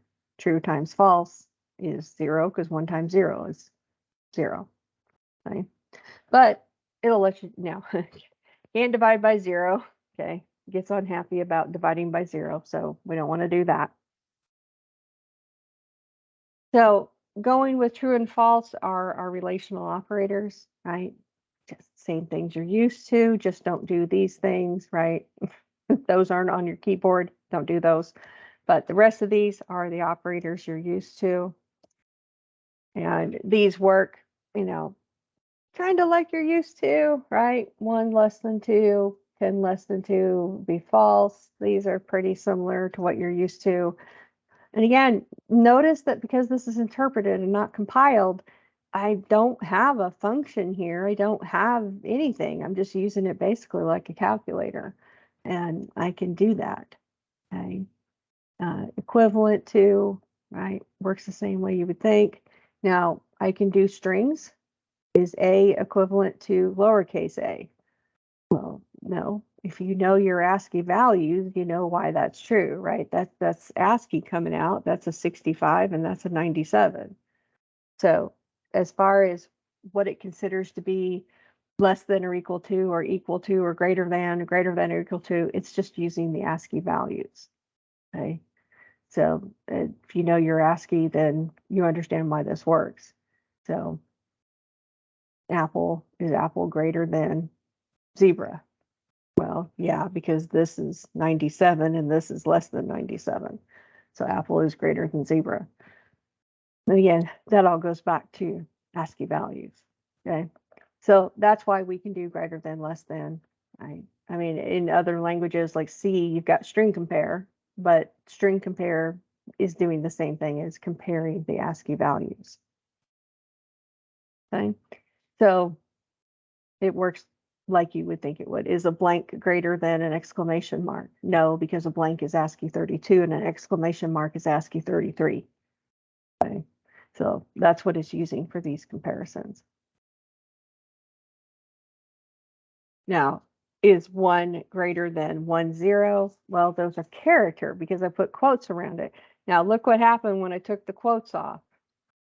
I can't compare a string to a float. Okay, it says, okay, you got quotes there, that's a string. I also can't compare string to Boolean. Okay, I cannot compare different types. So even though true evaluates the 1, that's fine, I can do that. But if I put quotes on it, it becomes an ASCII 1, and then I'm comparing a string to a Boolean. Okay, can't do that. All right. So, see, what time is it? Okay, let's go ahead and take our break now. When we come back, we'll talk about how and, or, and not work in Python. That is a little different than you're used to also in some other languages. There's some rules you need to be aware of. So, Ryan, do we want to come back and do you want to take a 10-minute break, or what? How about we say we just come back at 3 o'clock? Does that work? Yep, we can take a 10-minute break. All right, let's just plan on coming back at 3 o'clock and then we will keep going from there. See you guys at 3.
Alrighty.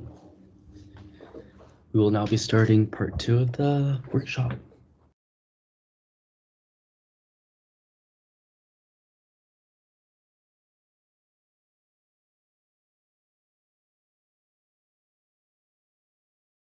All right, welcome back. So, just so you know, we do have an hour left. And again, this is my 8-hour workshop, kind of scrunched into 2 hours. So we are halfway through the presentation I have for today. So I would like to go a little bit beyond 4. So if you have to leave at 4, that's fine. They are recording this. But just in order to give you all the tools that I can possibly give you, this might go a little bit beyond 4, just so we get through everything I want to get through. So going from there, let's talk about and, or, and not. Okay, there is something a little different in Python you need to understand why we're talking about it. So if I have X and Y, if X is false, then what it gives me back is the value of X. If X is true, it returns a value of Y. X or Y, X is false, return Y. X is true, return X. Not X gives me, if it's false, it gives me true, and vice versa. True gives me false. So here's some interesting things you can do though. So we're used to like 0 and 1, that would give me 0. 1 and 0 gives me 0. 0 and -1 gives me back 0. -1 and 0 gives me 0. Okay, 1 and 1, of course, gives me 1. If I have 3 and 9, I get back the 9. -5 and -10 give me back the -10. Okay, so this is not giving me back like a 0 or a 1. Okay, this is where this is different.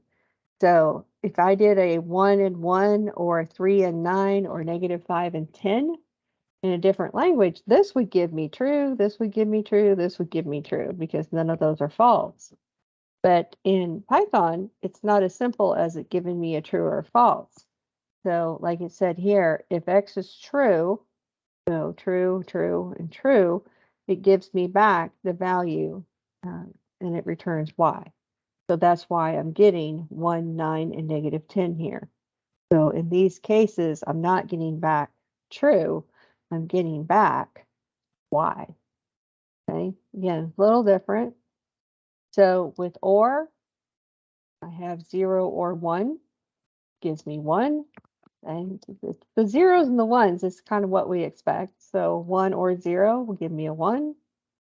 0 or 1, -1, will give me a -1. If I do -1 or 0, I'm going to get my -1. 1 or 1, get back 1. Now here's where it gets a little strange. 3 or 9, I get back 3. -5 or -10, I get back -5. Okay. So again, for these in like C, you would get back true, true, and true. Here in Java, if X is true, then return X. So I'm getting back 1, 3, and -5. Again, it's a little different. And not works the way we kind of think it does. Not -1 gives me back false. Not 0 gives me true. Not 1 gives me false. Not some big number, right? Gives me back false. This one works more like we're used to. If I make it negative, I still get back false. Okay. So this is just taking whether it's true or false. All right, let's talk about conditional statements. Okay. Conditional statements, ifs, if it is cold outside, if that is true, then wear a coat. Otherwise, don't do anything. Okay. So in Python, here's how you do an if condition, which after having seen how a function is done, this isn't very surprising. If condition your statements. Now, notice that, just like it was in the functions. So if I want to code this, now I'm using the input, right? I'm giving it the prompt, and whatever I answer at that prompt is going to go into that answer variable. Okay. So I'm putting my prompt, is it cold outside? Yes or no. And then I'm going to say if answer, don't need any parentheses. If my answer is equivalent to capital Y, there's that colon again. Okay. And then if it is, then I'm going to print the statement when it's true. Okay. Now, let me run that. Pops up my box. Notice I didn't put a space there, so there was no space between the end of my prompt and my box. Okay. Now there is, but if I answer a yes, then I get my if. If I don't answer yes, a capital Y, then nothing happens because I don't have an else there yet. Okay. So if statement, I don't need the parentheses, and I do put a colon here. Okay. No parentheses like we're used to. Parentheses around the condition are unnecessary, but it will compile. So if you do put parentheses here, just make sure the colon is after the parentheses. Okay. Don't put your colon inside of your parentheses. That will not compile. But if you do happen to put parentheses around this, and I wouldn't blame you if you did, because that's true in other languages, it's not going to hurt anything. It's just parentheses. So I can say if answer equal Y colon, or I can put the parentheses in there. Either works. Okay, they're unnecessary, but they do compile. And not required, but they do work. However, do not get your colon inside of the parenthesis. That's when it's not going to work. Okay, the colon has to be at the end, just like it did with our function. The colon said when our function definition was over. The colon here says when our if condition is over. Okay, because again, parentheses aren't required, so the colon tells it I'm done. Okay, if I want to add an else, so I have my if condition colon to say my condition is ending statements, else colon statements. Okay, so here my answer is yes, else. What do I do if it's not? So again, I run this. This input gives me the input box. And in this case, printed yes. Depending on what I enter, it will answer the if or the else. Okay. Main thing here is, again, the parentheses are optional for the condition, but the colon is not. Have to have the colon there. Okay.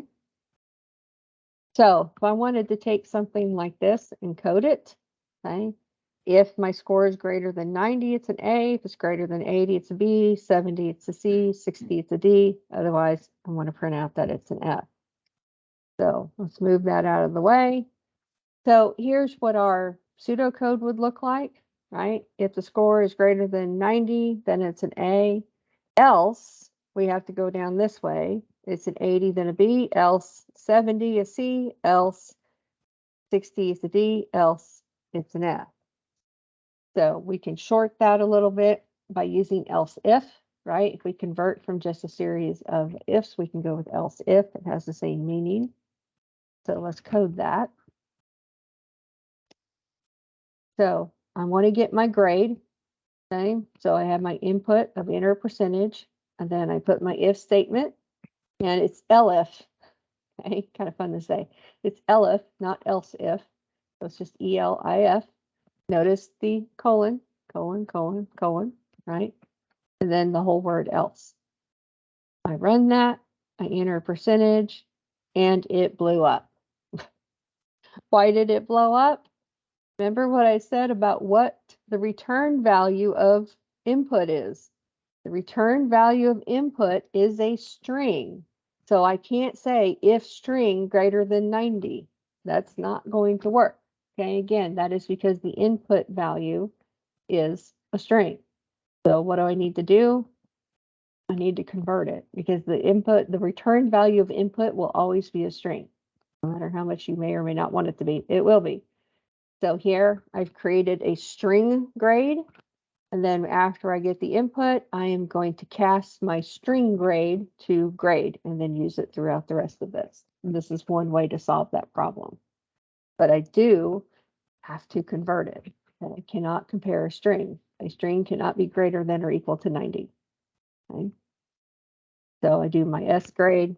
Now you see I'm getting the right answers here because I have my if, elif, elif, elif, else. And I've got my semicolons on everything. Okay? Not semicolons, my colons. Okay, I got to have colons at the end of each statement to say when the condition ends since I don't have parentheses. Would you do grade equals int grade? Yes, because again, it can change immediately as we go on. I made two separate ones. I could have used the same one. So yeah, I could have done, if I wanted not to keep them separate, could have done that. Just depends on what I'm doing with this variable. If I want to keep it as a string for something else. So no. All right, so condition controlled looping. Okay, so we did if else. Let's talk about how to do a condition controlled loop, otherwise known as a while. Okay, so while condition, look at there, colon, right? Our function definition had a colon, our if condition had a colon, our while condition has a colon.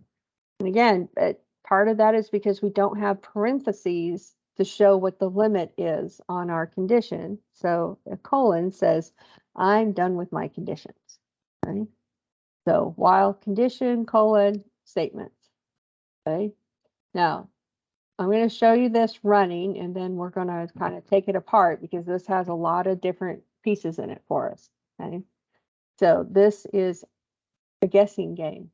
So guess my number, enter number between 1 and 100, and then it's going to tell me if my guess is too high or too low, and it's going to ask me to re-enter my number. Notice this is a while loop here. So this part of it, just like we talked about before with the function, as long as it's indented under the while, it's part of the while. No curly braces to hold together our code blocks. Indentation holds together our code blocks. So I know that all of this is the code block that goes with my while because it's all indented. And it's all indented the same amount. Okay, it has to be. All right, let's play this. So it's going to tell me if I guess correctly. Now I'm running it. My little input box pops up. 22 is too high. I put in 11. 11 is too high. Those are really low. 3 is too low. So again, I'm just guessing high and low until I guess the exact number. 7 was too low. 9 was the number. So I finally got out of the while loop. This stuff was all inside the while loop. Okay, this part right here, this is all the while loop looping, saying whether or not it's too high or too low and re-prompting me for the input. Okay, so it tells me too high, too low, right? Best way to play this game is to guess, halfway between your high and low. So 35 is still too low. I'm going to guess again, and too high. Okay, but this is all coming from the while loop. And there, I finally got it. Okay, so let's look at this code. So first of all, we had a random number in here. This is a guessing game to guess. This is like humans can play. You can say, I'm thinking of a number, see if you can guess it. And then you can say whether it's too high or too low. Well, I need the computer to come up with a random number. So I need a command to get a random number. Well, that, if you've been in Java, that looks familiar. We're going to import random. Okay, we need to use the random library to get random numbers. And then I am going to say from that random, get me a number in the range from 0 to 100. Okay, so Python defines a set of functions that are used to generate or manipulate random numbers, and that is through the random module.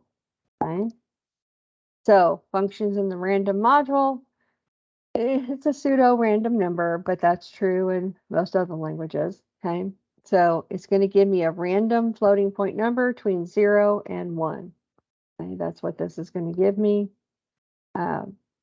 These types are functions That's how you just generate random numbers. Okay. So that's going to give me a random number. Okay. So beginning, ending, and then I can also determine if I want certain numbers skipped. Like if I want numbers between 0 and 10, but I want to step by 2, I'm going to get 0, 2, 4, 6, 8. Okay. It's not going to give me 1, 2, or 3 because that's what the step does. Steps allow us to skip certain numbers. Okay. So Java, C, C++ have similar forms of for loops, right? I can do 0 to 10. I can do I plus plus. Wait a minute, I skipped the for loops. Okay, well, I guess we're talking about for loops now. Not sure exactly why we skipped to that, but we will come back to the other thing. Okay, so my for loop, let's talk about for loops now. Yeah, I'm not sure why I skipped to that, but we did. Okay, so same logic in Python is just a little different. Okay, so a for loop in Python, this kind of looks familiar from from Java and C++. So you're going to say for your loop counter, switch gears here to for loops, for your loop counter, and in the range of 0 to 10. That 0 to 10 is this 0 and this 10. Okay. So the range is equivalent to saying what the initialization value is versus the test that makes it fail.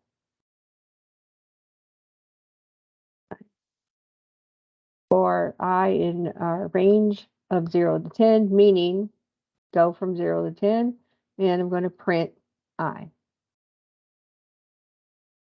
So notice it only goes up to 9.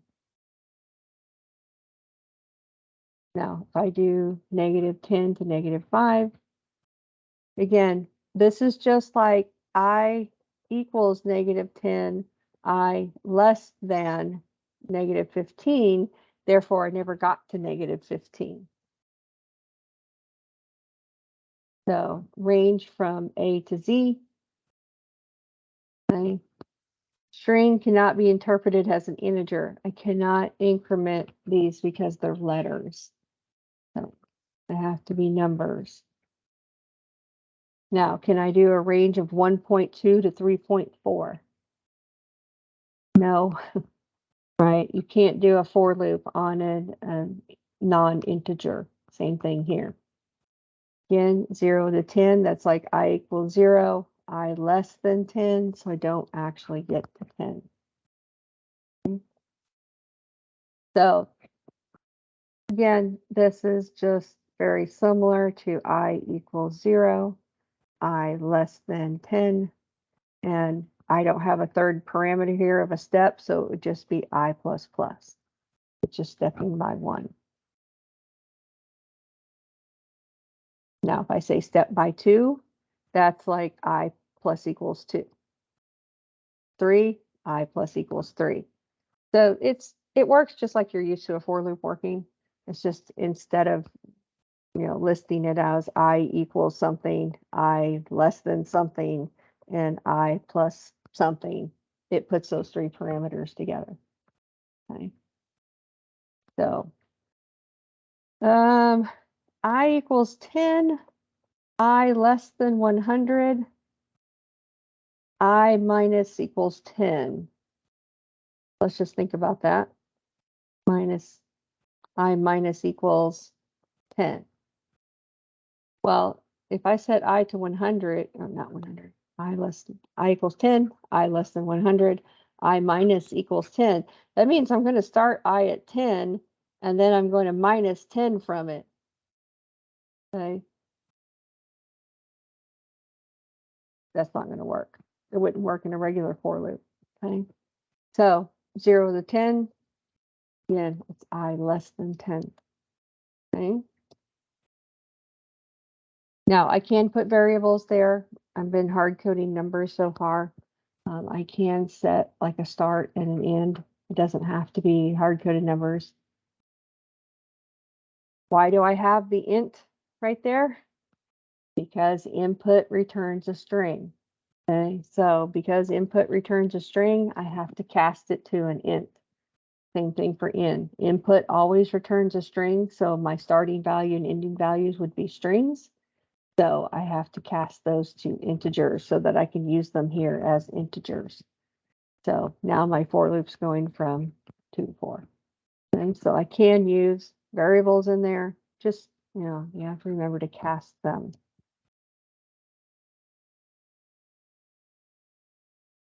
Now, I can put more than one line in my for loop. I just have to indent it. But let's do some formatted printing here. Okay. Now, again, we did this earlier. If I print an integer with a C, I'm going to get the ASCII equivalent. So if I put in a start value of 65 and an end value of 70, then I'm going to print the ASCII versions of those. Okay, if I do 33 through 40, those are the ASCII punctuation marks of it, equivalent to those numbers. 97 through 108 gives me the lowercase letters. So again, yes, this is an integer, but I'm printing it with a C. So I get the letter equivalent. Okay. If I'd done the same thing, but I printed it with a D, then I would have gotten 97, 98, 99, 100, etc. Okay.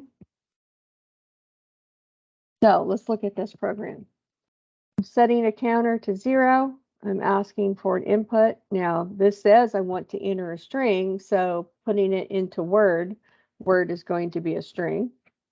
Now here I'm asking for a letter, and I'm putting that in a variable letter to count. Now again, that is going to be a string. So here's one thing I can do, and if you're familiar with other types of for loops in Java and C++, then you're familiar with this little bit different type of for loop that Python has. So for iterator in Word.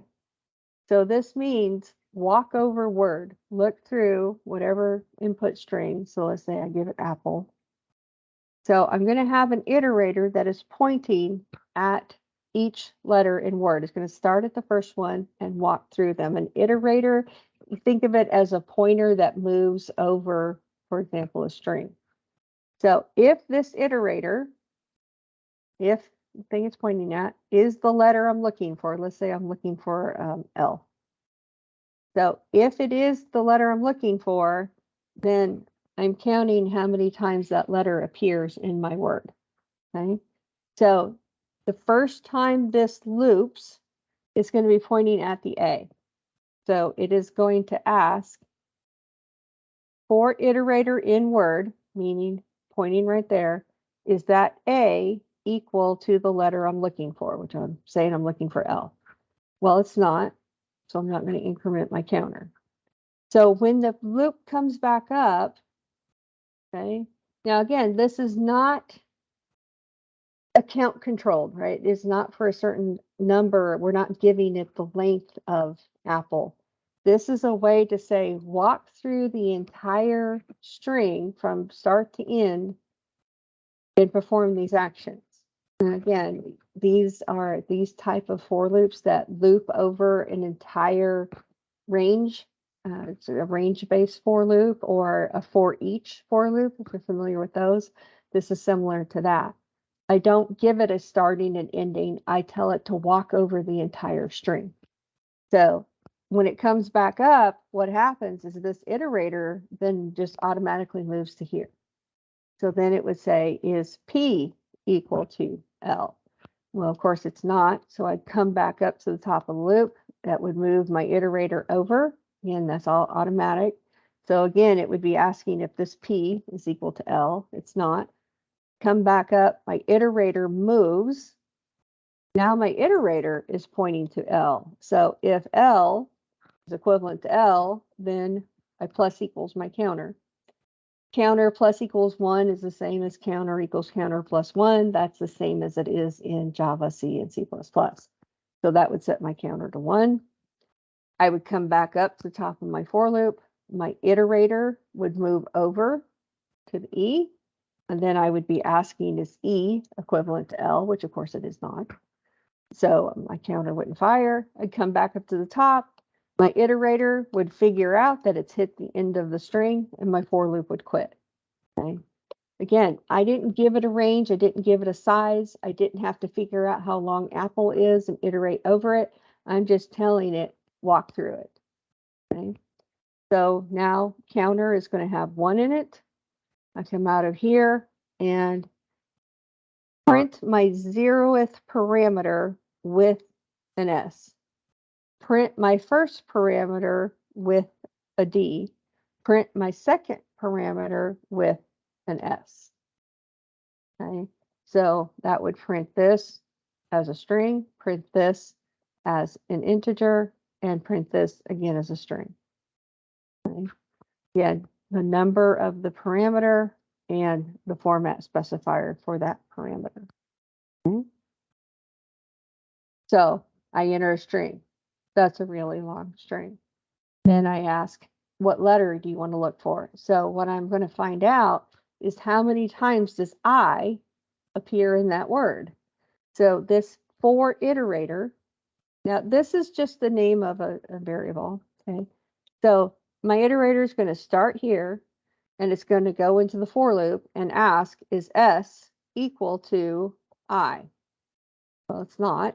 So when I loop again, the iterator moves over. And every time I loop, the iterator keeps moving over. So when it hits this I, then this is going to kick off, and this will go to 1. And then the iterator will keep moving. It'll keep looking through here. It'll hit this I, and this will go to 2. Counter will go to 2. And then my iterator will keep moving, keep checking to see if it's pointing at an I. As soon as it finds another I, this iterator is going to go to 3. It's going to keep moving. It's going to find that I. This is going to go to 4. Iterator, every time I loop, that iterator moves. It'll move to this I. This will go to 5, done, and then I'll hit the end. Okay. So it's going to come back with 5. 1, 2, 3, 4, 5. But that's what this type of for loop. And again, this type of for loop exists in Java and C++. Okay, for each or 2 different types of for loops. Okay, but that will go over the same thing. You cannot use this kind of construct to go through part of a string. It will go over the whole thing, whether you like it or not. There's no way to limit it. Okay. All right, let's talk about list in Python. Okay, list, think of it as a dynamic sized array, meaning it can change its size. If you're familiar with C++, it's like a vector. And if you're in Java, it's like an array list. An array list in Java is, think of it as a dynamic array. It'll just keep growing. I like to say that vector and array lists are like, if you're familiar with C, it's like an array and a linked list had a baby, and it would be these guys. That's why it's called array list. Okay. It behaves like a linked list in that you can just keep adding to it, but you can access those like arrays. Okay. Now, a list in Python is not required to be homogeneous, meaning it can hold different data types. Okay. A list in Python is mutable, meaning it can be altered after creation. Strings are not mutable. You can't alter a string once you put it into a variable. So a list, it's ordered, meaning it's indexable. I think that's a word, meaning you can get to it by index. And the number of elements can be counted. Okay? Elements in a list are indexed starting with 0. C, C++, Java, they're all 0-based arrays. Python joins that crowd, okay? Starts with a 0.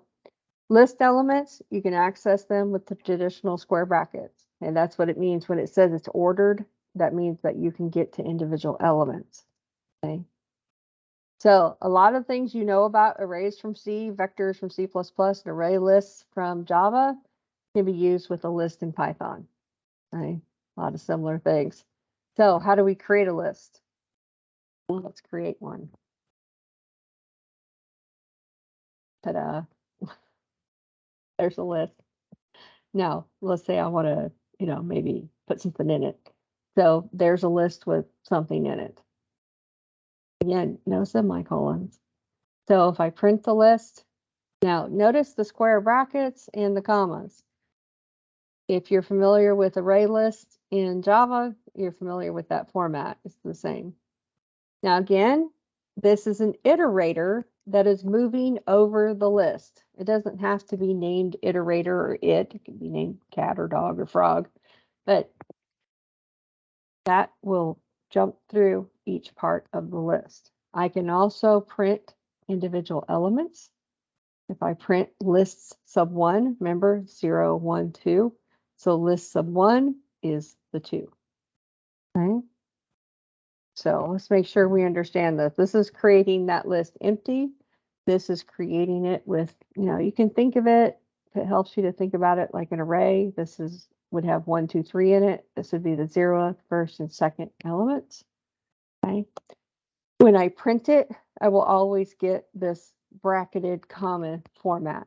And again, if you've done array list in Java, same format. Okay, that's no different. And again, this is another iterator situation. This takes an iterator and points it to that first cell. And then for each loop, each time you go through the for loop, this iterator moves and then it moves again for each time you loop. So that's why we printed 1, 2, 3, because there was a print inside here. And I'm printing what the iterator is pointing at. Okay, so again, 0, 1, 2, we put 1, 2, 3 in it. The iterator was pointing to here, so I printed what the iterator is pointing at. I loop again, the iterator moves, I print what it's pointing at. Move it, print what it's pointing at. Iterators are a topic that you should have or will discuss in a Java or C++ class. All right, indexing a list in Python. Python has some interesting twists compared to like Java and C++. All right, this if you're familiar with C, especially in arrays in C, then this next thing I'm going to show you is going to be different. Okay, so here I've created a list, and notice I don't put the word list here or type it, right? We don't use types in Python, so I just say shopping list, and I give it a list, no semicolon. So I've given it a list. Now again, this would be 0, 1, 2, 3. Okay. Now, if I print shopping list 0, shopping list of 0, if you studied even just C, you know that that's going to print apples, right? No big deal. What about that? Print shopping list -2. What array element is -2? Okay, now you may think, well, in memory, -1 would be here and -2 would be here, so it'll just print some kind of trash, print what's in memory over there. No, not in Python. Let me show you what it prints in Python and then see if you can figure out why. Prints carrots. So why did I get carrots when I did a -2? And did it just ignore the negative? No. No. Let's do another example. Length of shopping list -1. So the length of this would be 1, 2, 3, 4 -1. So this is going to print shopping list sub 3. So it's just going to print dragon fruit. Right? I can do some calculations there. All right, now I'm going to print shopping list -3. So if you thought it printed carrots at -2 just because it ignored the 2 and printed carrots, then if you're going with that assumption, then you would say that shopping list -3 is going to print dragon fruit. Well, it prints butter. So what's happening here? This is the interesting twist. So when I say -2, what happens is it starts here and it goes -1, -2. And it gets the carrots. That's how it got the carrots. So it just wrapped around. So -1, -2. Okay. So this one for -3, -1, -2, -3. Well, I got butter. So if you use a negative, it just wraps around. Right? It's not that it's ignoring the negative, it's that it's going backwards and then counting backwards. So if I did something like shopping list -5, well, it would start here and go -1, -2, -3, -4, -5. So -5 would print dragon fruit. Interesting way to deal with the negative, don't you think? All right, plus sign can be used to concatenate lists. So my list, if it's 1, 2, 3, and your list is, let's make it different, right? So ABC. Then can I say my list plus your list? Yeah. Our list is my list plus your list. Now remember, I said at the beginning of talking about lists that they don't have to be homogeneous, meaning I can put letters and numbers in the same list. So our list now has some letters and numbers, has both, because I concatenated our two lists. And that doesn't affect my original list. If I print my list and your list again, I get my list, your list, and then our list is a whole new creature. Okay. And again, I have a list that consists of integers and characters, all in the same list. And that goes back to not having types, right? So my list, your list, their list, I can take all three of these and put them together, okay? And again, this one is integers, this one is characters, this one is floats. But I can concatenate them all together into a new list. And I will get all of them put together. So again, a list does not need to be all the same types, which kind of makes sense since we're a little bit loose on the types here. Okay. And again, it does not affect my original ones. And the default print here, again, is the brackets, right? And automatic with the commas. You know, so I'm not saying how to print it. That's the default.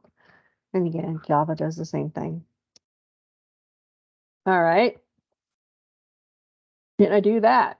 Can I take my list times 3? Now, we did this with a string, right? That's how we got kitty, kitty, kitty, kitty. So can I do that with a list? Sure, why not? So my list, my list, my list, your list, their list. And that all comes together to make our list. Okay. So yeah, why not? I can multiply a string times 3. I can multiply a list by 3. Now, let's take a slice. Okay, a slice of our list. A slice is a span of items taken from a sequence. Okay, so let's take, how do we take part of our list? Right now, when I think of slice, Fruit Ninja comes to mind. We're not exactly getting that kind of slice, but we want a piece of it. Okay, so we have my list defined. So now let's print. Okay. If I just print my list, of course, I get the whole thing, and I get the square brackets, and I get the commas. If I print my list 0 through 9, now again, I don't get 9, I get those, I get 0 through 8. So 2 through 9, I don't get the 9th one, I get the one before it. Okay? You can think of that as subtracting the 2. So when I said 2 through 9, I got 7 elements. Here, if I say 0 through and I leave it blank, I get the whole thing. Okay? If I don't give an ending element, if I don't give a beginning element, it starts at the beginning and goes to where I told it to stop. Okay? And I can use those functions in here. I can say the length, which would take it clear through the end, right? So there's different manipulations I can do here. Okay, but that's taking a slice of it. So 2 through 15, I run that. Now, there's also a third parameter here. It's kind of like our for loop was, right? I can give it the start, the end, and the step. So I picked up every third number. So 2, 5, 8, 11, because I told it to pick up every third number. So here I'm going to say, if I say 15 through 2, that says start at 15 and go through 2. Well, that's not my range. But if I put a negative in there, that tells it to go backwards. And I get going from back to the forward, skipping by 3. So I can really manipulate this in a lot of different ways, right? So again, this says start here, says go to here, but go this direction because it's negative, and go by 3. So I get this one, 1, 2, 3, 1, 2, 3, 1, 2, 3, 1, 2, 3. So several ways I can manipulate these numbers. And again, that manipulation is similar to what we saw in the for loop. So my list, print 0 through 9. Okay. Now that is going to print through 8. This is kind of like in Java when you did, substrings, where you don't get that last number. So you can think of this as I want 9 characters. So 1, 2, 3, 4, 5, 6, 7, 8, 9. So 9, I'm not going to get the 9th one. Okay. If I say 2, so I want to start here at 2, and I want to go up to 9. Okay. If I say 0 through nothing, I'm going to get the whole thing, because not putting something there says go to the end. Again, this is just like dealing with substrings in Java.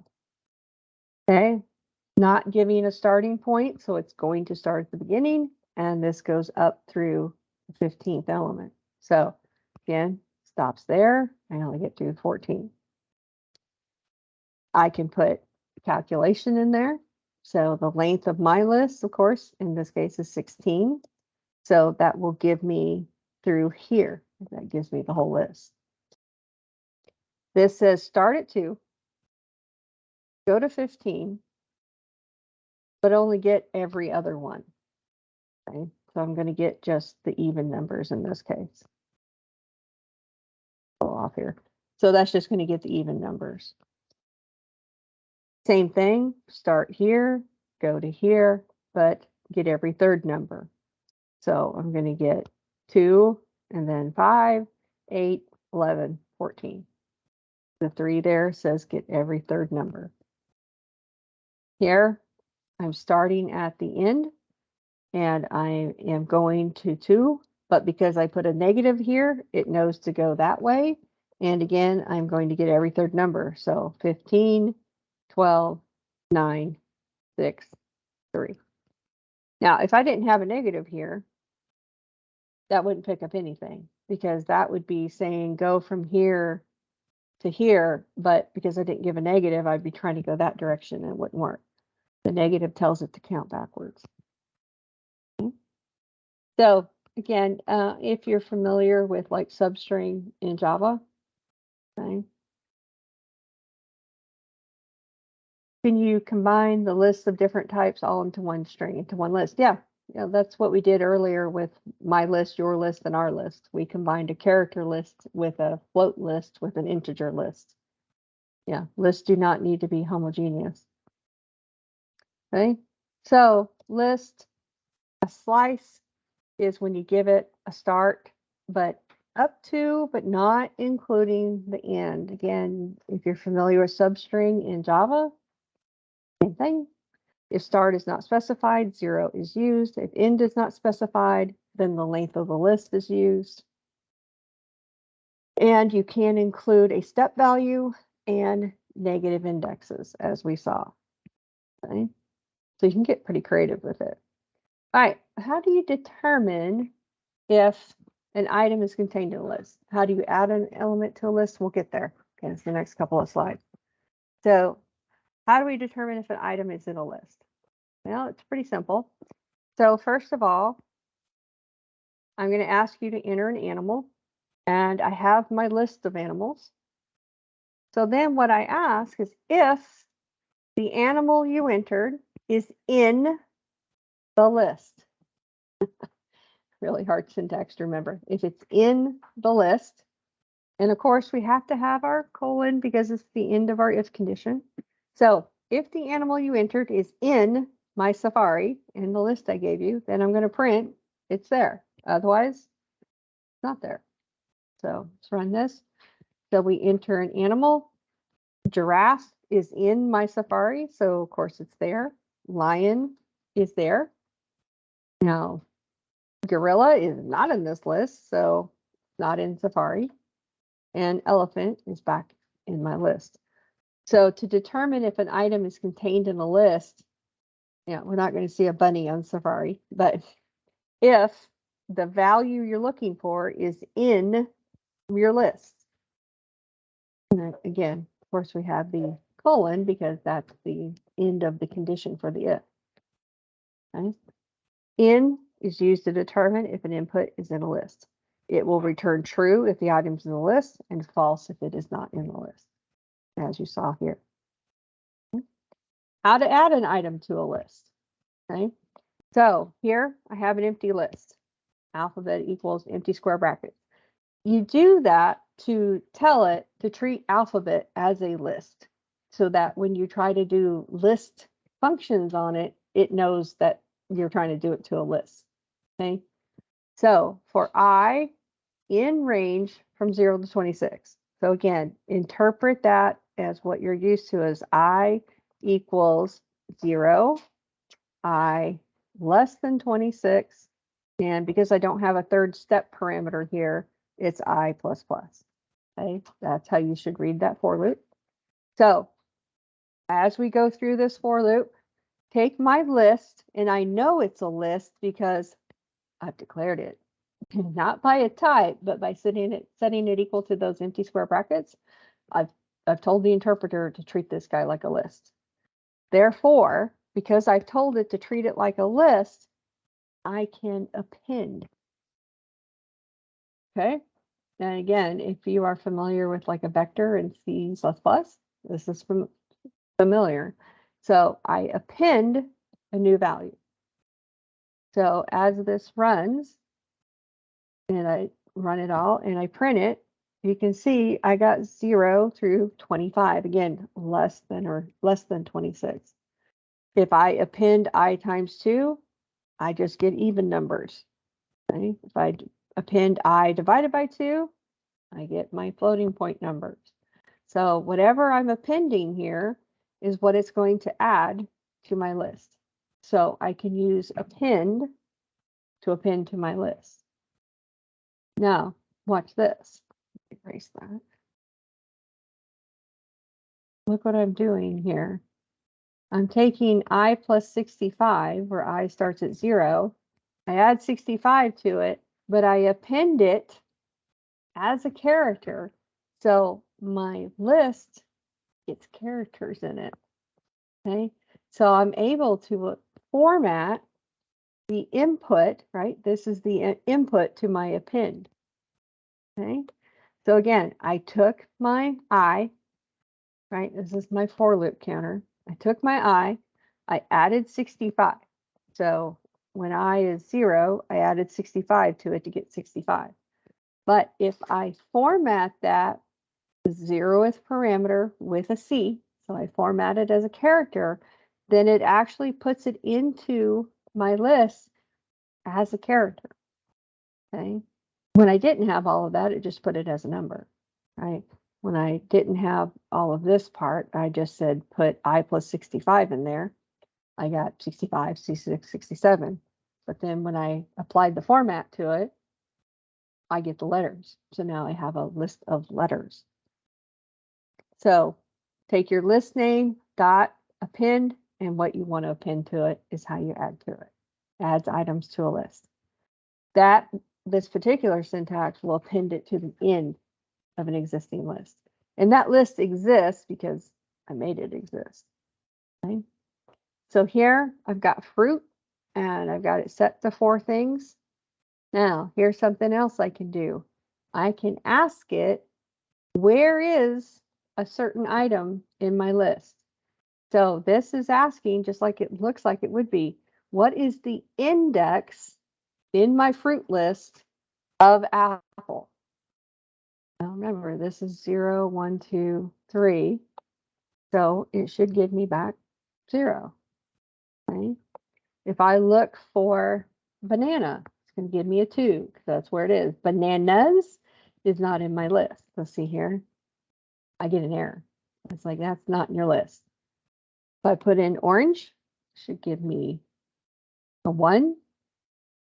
Now it's counting. Now what happens when I have it in there twice? It only finds the first one. Okay. Orange now exists at 1 and 4, but this index only gives me back the first instance. So it finds that one. Okay. So I can ask for where an item is located.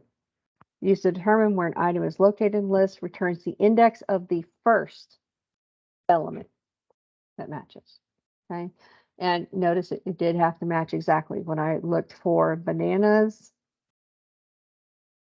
it doesn't match up to banana. Okay. If I want to insert something in a different place, I can use insert to insert an item at a given position.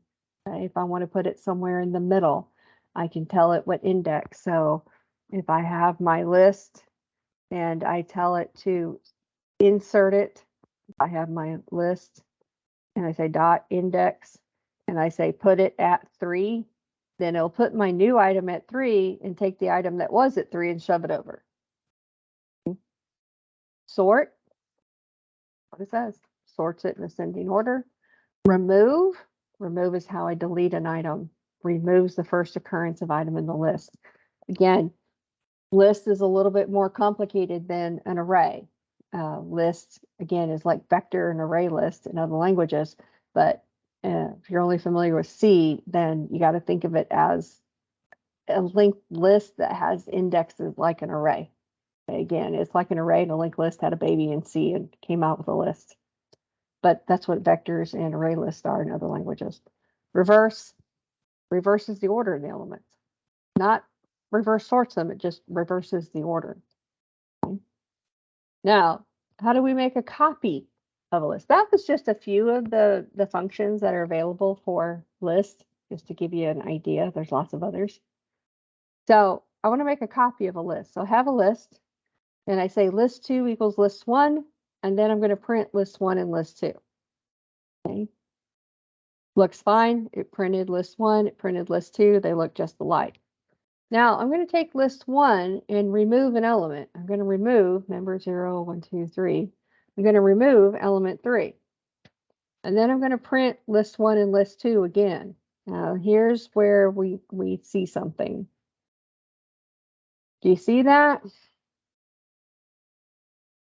This is printing list 2. I only removed from list 1, yet my removal from list 1 also affected list 2. Okay, so again, this is list 1, this is list 2, which is a copy of list 1. Then I removed an element, and because I said remove 3, remember this is 0, 1, 2, 3, it took off the 4. I printed list 1 again, and of course it's missing the one I removed, but it is also affecting list 2. Okay, fix that. So when you make a copy of a list, it's not exactly a copy, okay? Because changing this one changed this one, okay? Now, I think I need to reverse something I just said. Remove, it removes the first occurrence of an item, not by index. I think I said that it was doing it by index. It's not doing it by index, okay? So when it says it's going to remove 3, it literally removes the 3. So you give remove, not the index, but the insert, you give it the index. Remove, you give it the actual item you're removing. So yes, that's why it removed 3 and why we ended up with 1, 2, 4 down here. Okay, let me fix that. All right, so back to our problem here. The change we made to list 1 affected list 2. That's not a good thing. Okay, I typically do not want that to happen.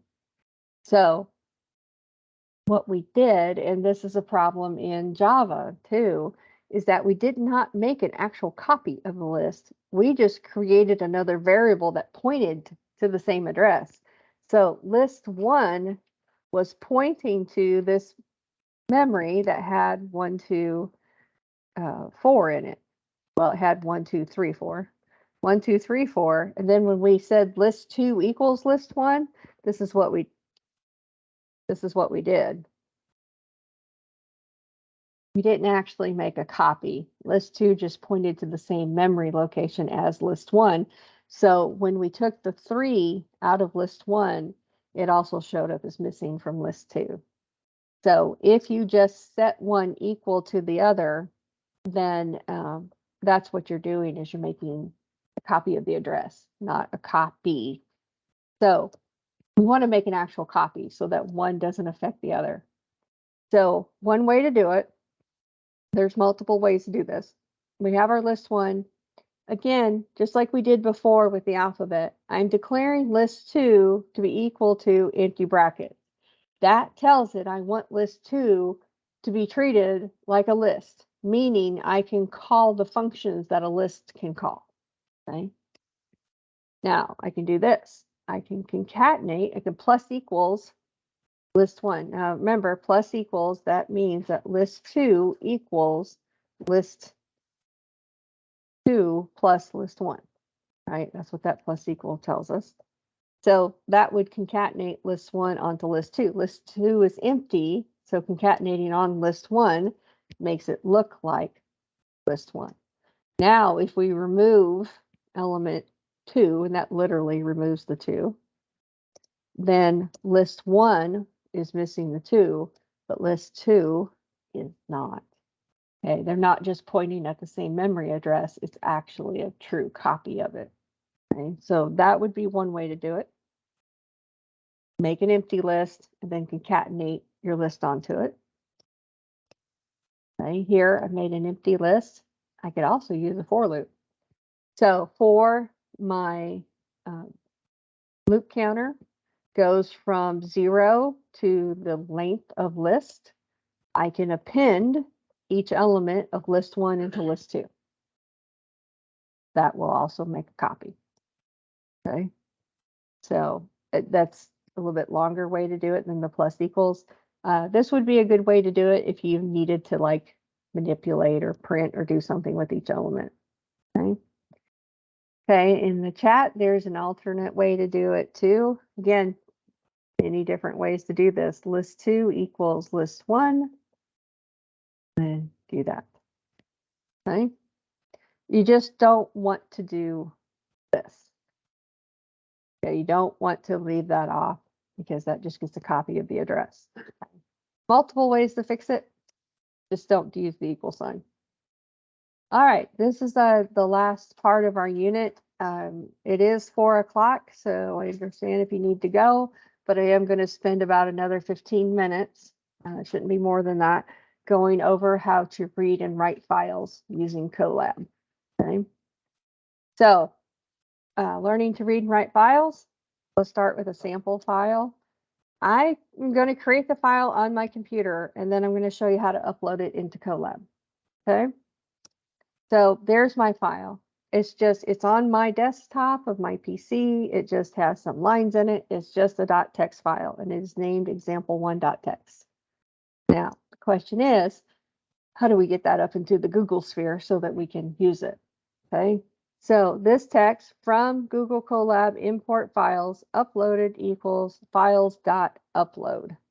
Okay. So if I do that, it gives me this little box where I can choose a file. That takes me to my computer. I pick that example1 file. and it will upload it. See, it's saving it. So now it is in my Googles. It's in the Google. Now, if I comment that out, okay, that is commented, then I can make sure it's really there. Now, I want you to notice something here. For those of you who have been through the 1310, 1320, what do you see? Yeah, those are Unix commands. So we're going to use the Unix command ls to give us a listing of what's in our Googles. And then we can do a more to show us the contents of a file. Didn't know those Unix commands were going to come back and be useful, did you? So there they are. You can do those here in Colab. So I did this command to upload the file. And then I did an ls to prove to myself it was here. And I did a more on it to see the contents of it. Okay. All right. So the path to our file within our Colab notebook, it's going to be in content. And we can use print working directory. Thought you'd never use that command, didn't you? pwd to verify that, okay, in Colabs. Now, one way to open a file is by using open with a file handle. Okay, we can create a file handle and we can open it by giving the whole path, which in our case will be content, and then a mode. That should look very familiar. I mean, that's essentially very close to C. C would have an F here. Okay, so opening a file, there's the command to open a file. Open it in this path with this name in this mode and put the file handle in here. And then we are going to use the file handle to do our stuff. Again, familiar, right? File handle dot read reads the file. It's going to read the whole file into that variable. It's going to dump the whole thing in there. So if I print file content, there it is. It shows it as 3 lines because my file had new lines in it. So it prints out on 3 separate lines. That file content has the whole file in it. If I print the length of that, I get 45 because that is the length of all of this. Remember, there's a new line here and there's a new line here. Okay. And I can close the file. Okay. My file dot close. And if I print my file dot closed, this is a Boolean that will tell me if my file is closed or not. Because I did just close it, if I ask it if it's closed, it's going to tell me true. If I had not done this statement and I'd printed this, it would have been false. Okay, so I can check to see if my file is open or not. Now, that is one way to open a file. There's actually, I suggest, a better way to open it. And that is using the with statement. Okay, and I'll tell you why. Because the with statement automatically closes the file. Okay, even if the code encounters an exception, it will close the file for you. You notice the other way we did it, we had to close the file, right? I closed the file. But this way, it automatically closes. The code will run everything in the indent block, and then we'll close the file. So with open in path file name as, there's my file handle. Okay, this is the syntax. I have to have the with open as my file handle. Of course, I got to have a colon. That tells me where the end of the line is. Everything indented under that with will be executed, and then the file will be closed. Okay, so let me run this. So I opened my file, got my file handle. I was able to read it. I was able to print the contents. I was able to print that length. And then I was able to print whether the file was closed or not. Now notice when I unindented the closed line, my file wasn't closed when I was finished, before I was finished. Okay. Print if my file is closed while I'm still in the indent, it's not closed because I'm still in the indentation. I'm still dealing with my open file. When I print it after the indents, now my file is closed. So again, when you use with open as, put your file handle in your colon, everything that's indented under that will be performed, and then the file will be automatically closed. So when I got to this unindented line, my file was closed. Okay, it automatically closed when I finished with my last indented line. Okay. Default mode when you open with here is R for read only. Okay. Now you notice we read the whole file. We dumped it all in one variable. Maybe we don't want to do that. Okay. Maybe we want to read a certain amount of characters. Okay. So this is my file. Maybe I don't want to dump it in all at once. So with open as file handle with the colon. Put it there. What do you think that does? When I just said read, it read the whole file. So when I say read 5, it reads 5 characters. So then if I read 3 more, I get 3 more characters. Notice these prints are coming out on their own lines. This print gets its own line. This print gets its own line. So if I read 5 more, so, you know, I did 1, 2, 3, 4, 5, and then I did 1, 2, 3. So now if I read 5 more, now you can't see it. You really can't see it. There's a blank out here each time.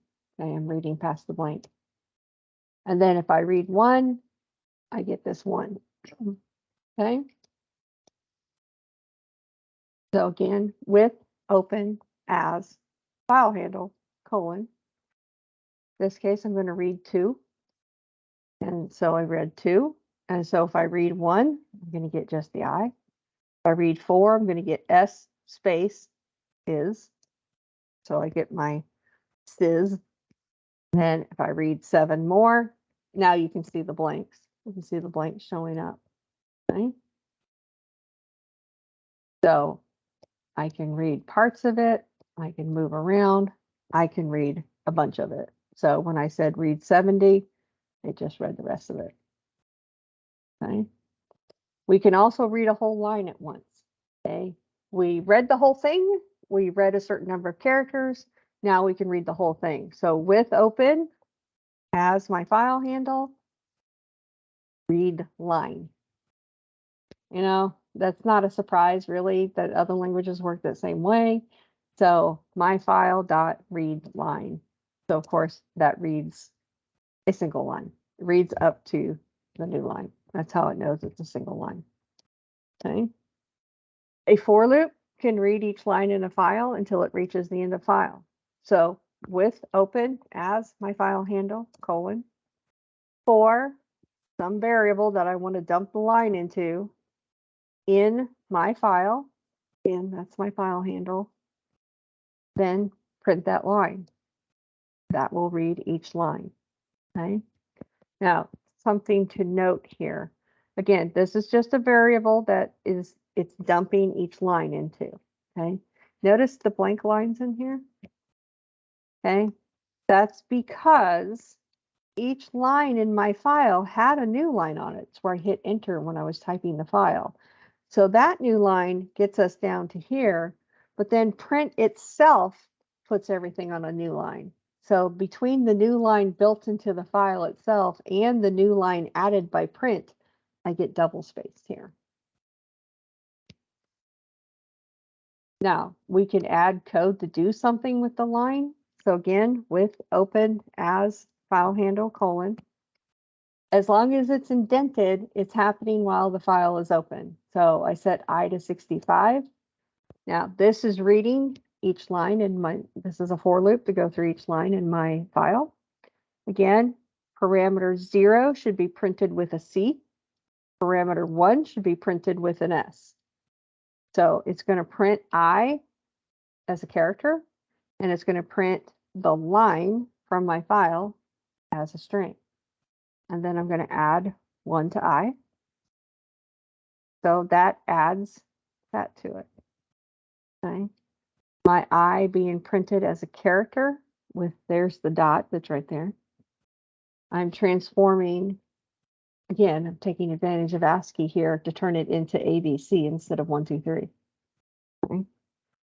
0 parameter, first parameter, printed as character, printed as string. And this for loop for my line in my file. Again, this part is the syntax, line, and my file are my variable names. Each line of the file can be added to a list. So as I read a line, here I'm just printing it. Again, I'm getting the double space because the file has a built-in new line and print adds a new line. But I can also then print these in a different order. Okay, well, let me back up. I didn't point something out here. This is being read into a list. Read lines into my list. So it reads it into my list as separate lines. So when I print the 0th element of my list, I get the first line. When I print the first element of my list, I get the second line. When I print the third element of my list, I get the third line. And again, the extra blanks are from the new lines at the end of each of these. That also means that once this dumps it into here, line by line, then I can print these lines in any order I want. Now, this illustrates the extra new line showing here. You see how there's no extra blank line here? That's because when I typed, this is line 3 at the end of my file, I didn't hit enter. I didn't put a blank line at the end of my file. So there's no extra line here. This is coming back to here because that's what print does. Here, I had a new line from the file that caused this extra blank line. But I can put all my lines into a list, and then I can pull them out one by one, and I can access them through their list index. All right, one more thing, and then we'll be done. Okay, so let's write to a file. I'm going to open it. Look there. Remember I said the default mode was read. When I left it off, I get read, but I can add a W for write as my file handle : I used read, so why not use write? Right? This is line A. How can we tell if it worked? Well, we could open the file for read and print it. That would be one way to do it, right? We could repeat this command without this here, and it would open it for read, and then we could do a read line on it, right? We could do read or leave it off, and then we could print read, and it would show me that it did it. Okay, that would be writing to it and then reading it. Well, there's another way to do it. Back to those Unix commands. So ls-l, remember -l shows you the details of your files. So if I do it with a wildcard, then it will show me example 1. This is the date I did it. Here's how big it is. And here's its read-write access. And you can see I'm starting over here. So example, I only had example 1. Notice here with open example 2 for write this line to it. Again, as soon as this indentation ends, the file closes. So it closed the file for me. Now, if I do my ls command again, notice I'm putting exclamation marks. And that wasn't obvious on the other slides, but if you put an exclamation mark, that's when you can run the Unix command.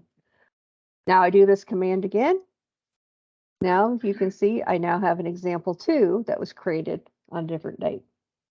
So I don't have to go back and open the file and read it to make sure I really created it. I can use my Unix commands to see that it wasn't there and then it was there and how big it is. And I can also do more to see what's in it. So I can do all of this from that Python prompt. Okay. So I don't have to open it and read it again to verify it's correct. I can just use my Unix commands. I can do my LS's, I can do my more to see what's in it. Okay.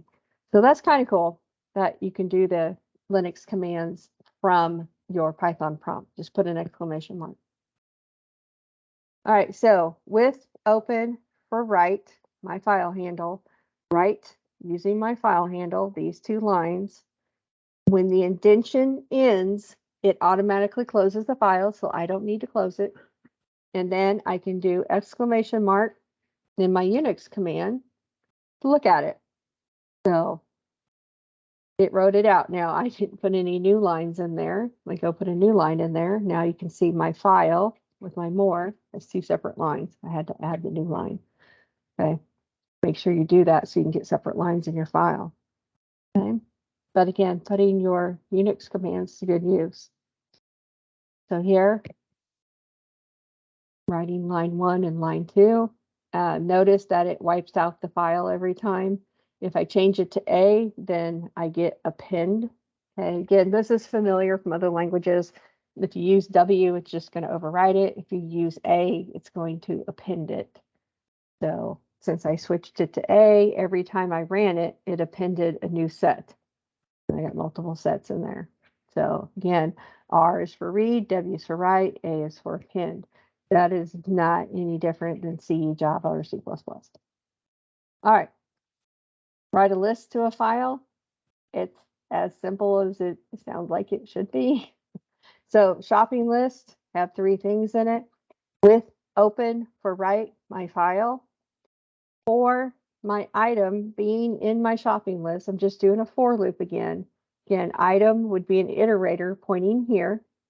So first loop through, it's going to be pointing at bread, and I'm going to say write that item, that iterator, to my file. For loop loops, this iterator moves over to here. That iterator gets written to my file. The file loops again. The for loop loops again. I move over to here. I write that to my file.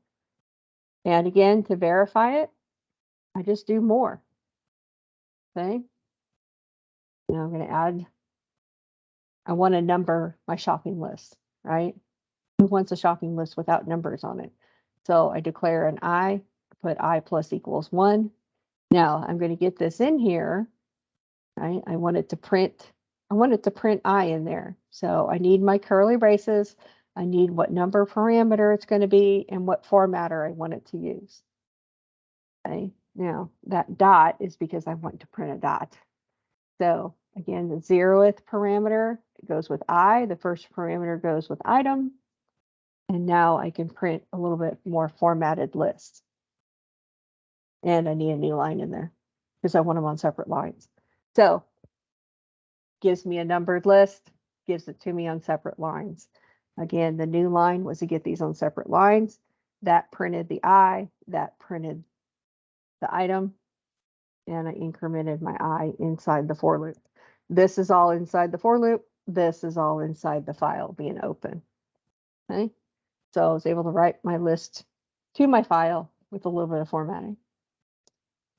Okay. Copying one file to another. Again, you could do this through just copying it, but this is an example of doing it with your actual Python commands.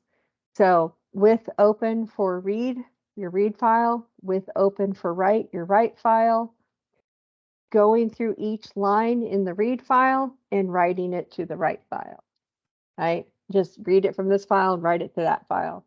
And then again, use more to see it.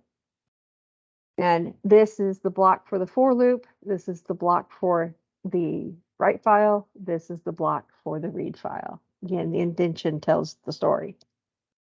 All right, so one last joke for you. I started this out with a Python joke. Here's another one. Tech support says, how may I help you? It says, I've got a problem. Your program is telling me to get a pet snake. I don't want one. Huh? What do you mean? Telling me I need a snake to run it. Read the message. Error, Python required to run script. You know, there's just no end to the Python snake jokes, even though that's not what Python is named after. Python is actually named after Monty Python. So, but this was my introductory course to Python, kind of squeezed down into a shorter format. Again, in the February of next year, I will probably do this again as part of RCS. And in that longer workshop, we stop and take breaks and we do some exercises. I have exercises that go with all of these slides. We do those together to get more practice at it. This was just kind of throwing it all at you at once. So I hope you learned a little Thank bit you, of Dr. something. French. All right, you're welcome. Thank you. You're the best. Well, you learned enough to be dangerous, I hope. Very. Thank you everyone for coming. We'll be posting the recording on our YouTube channel, which we'll link in all of our socials.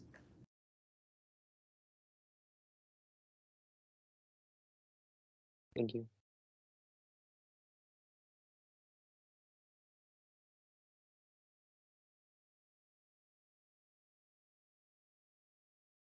If you guys have any questions, feel free to stick around and ask them.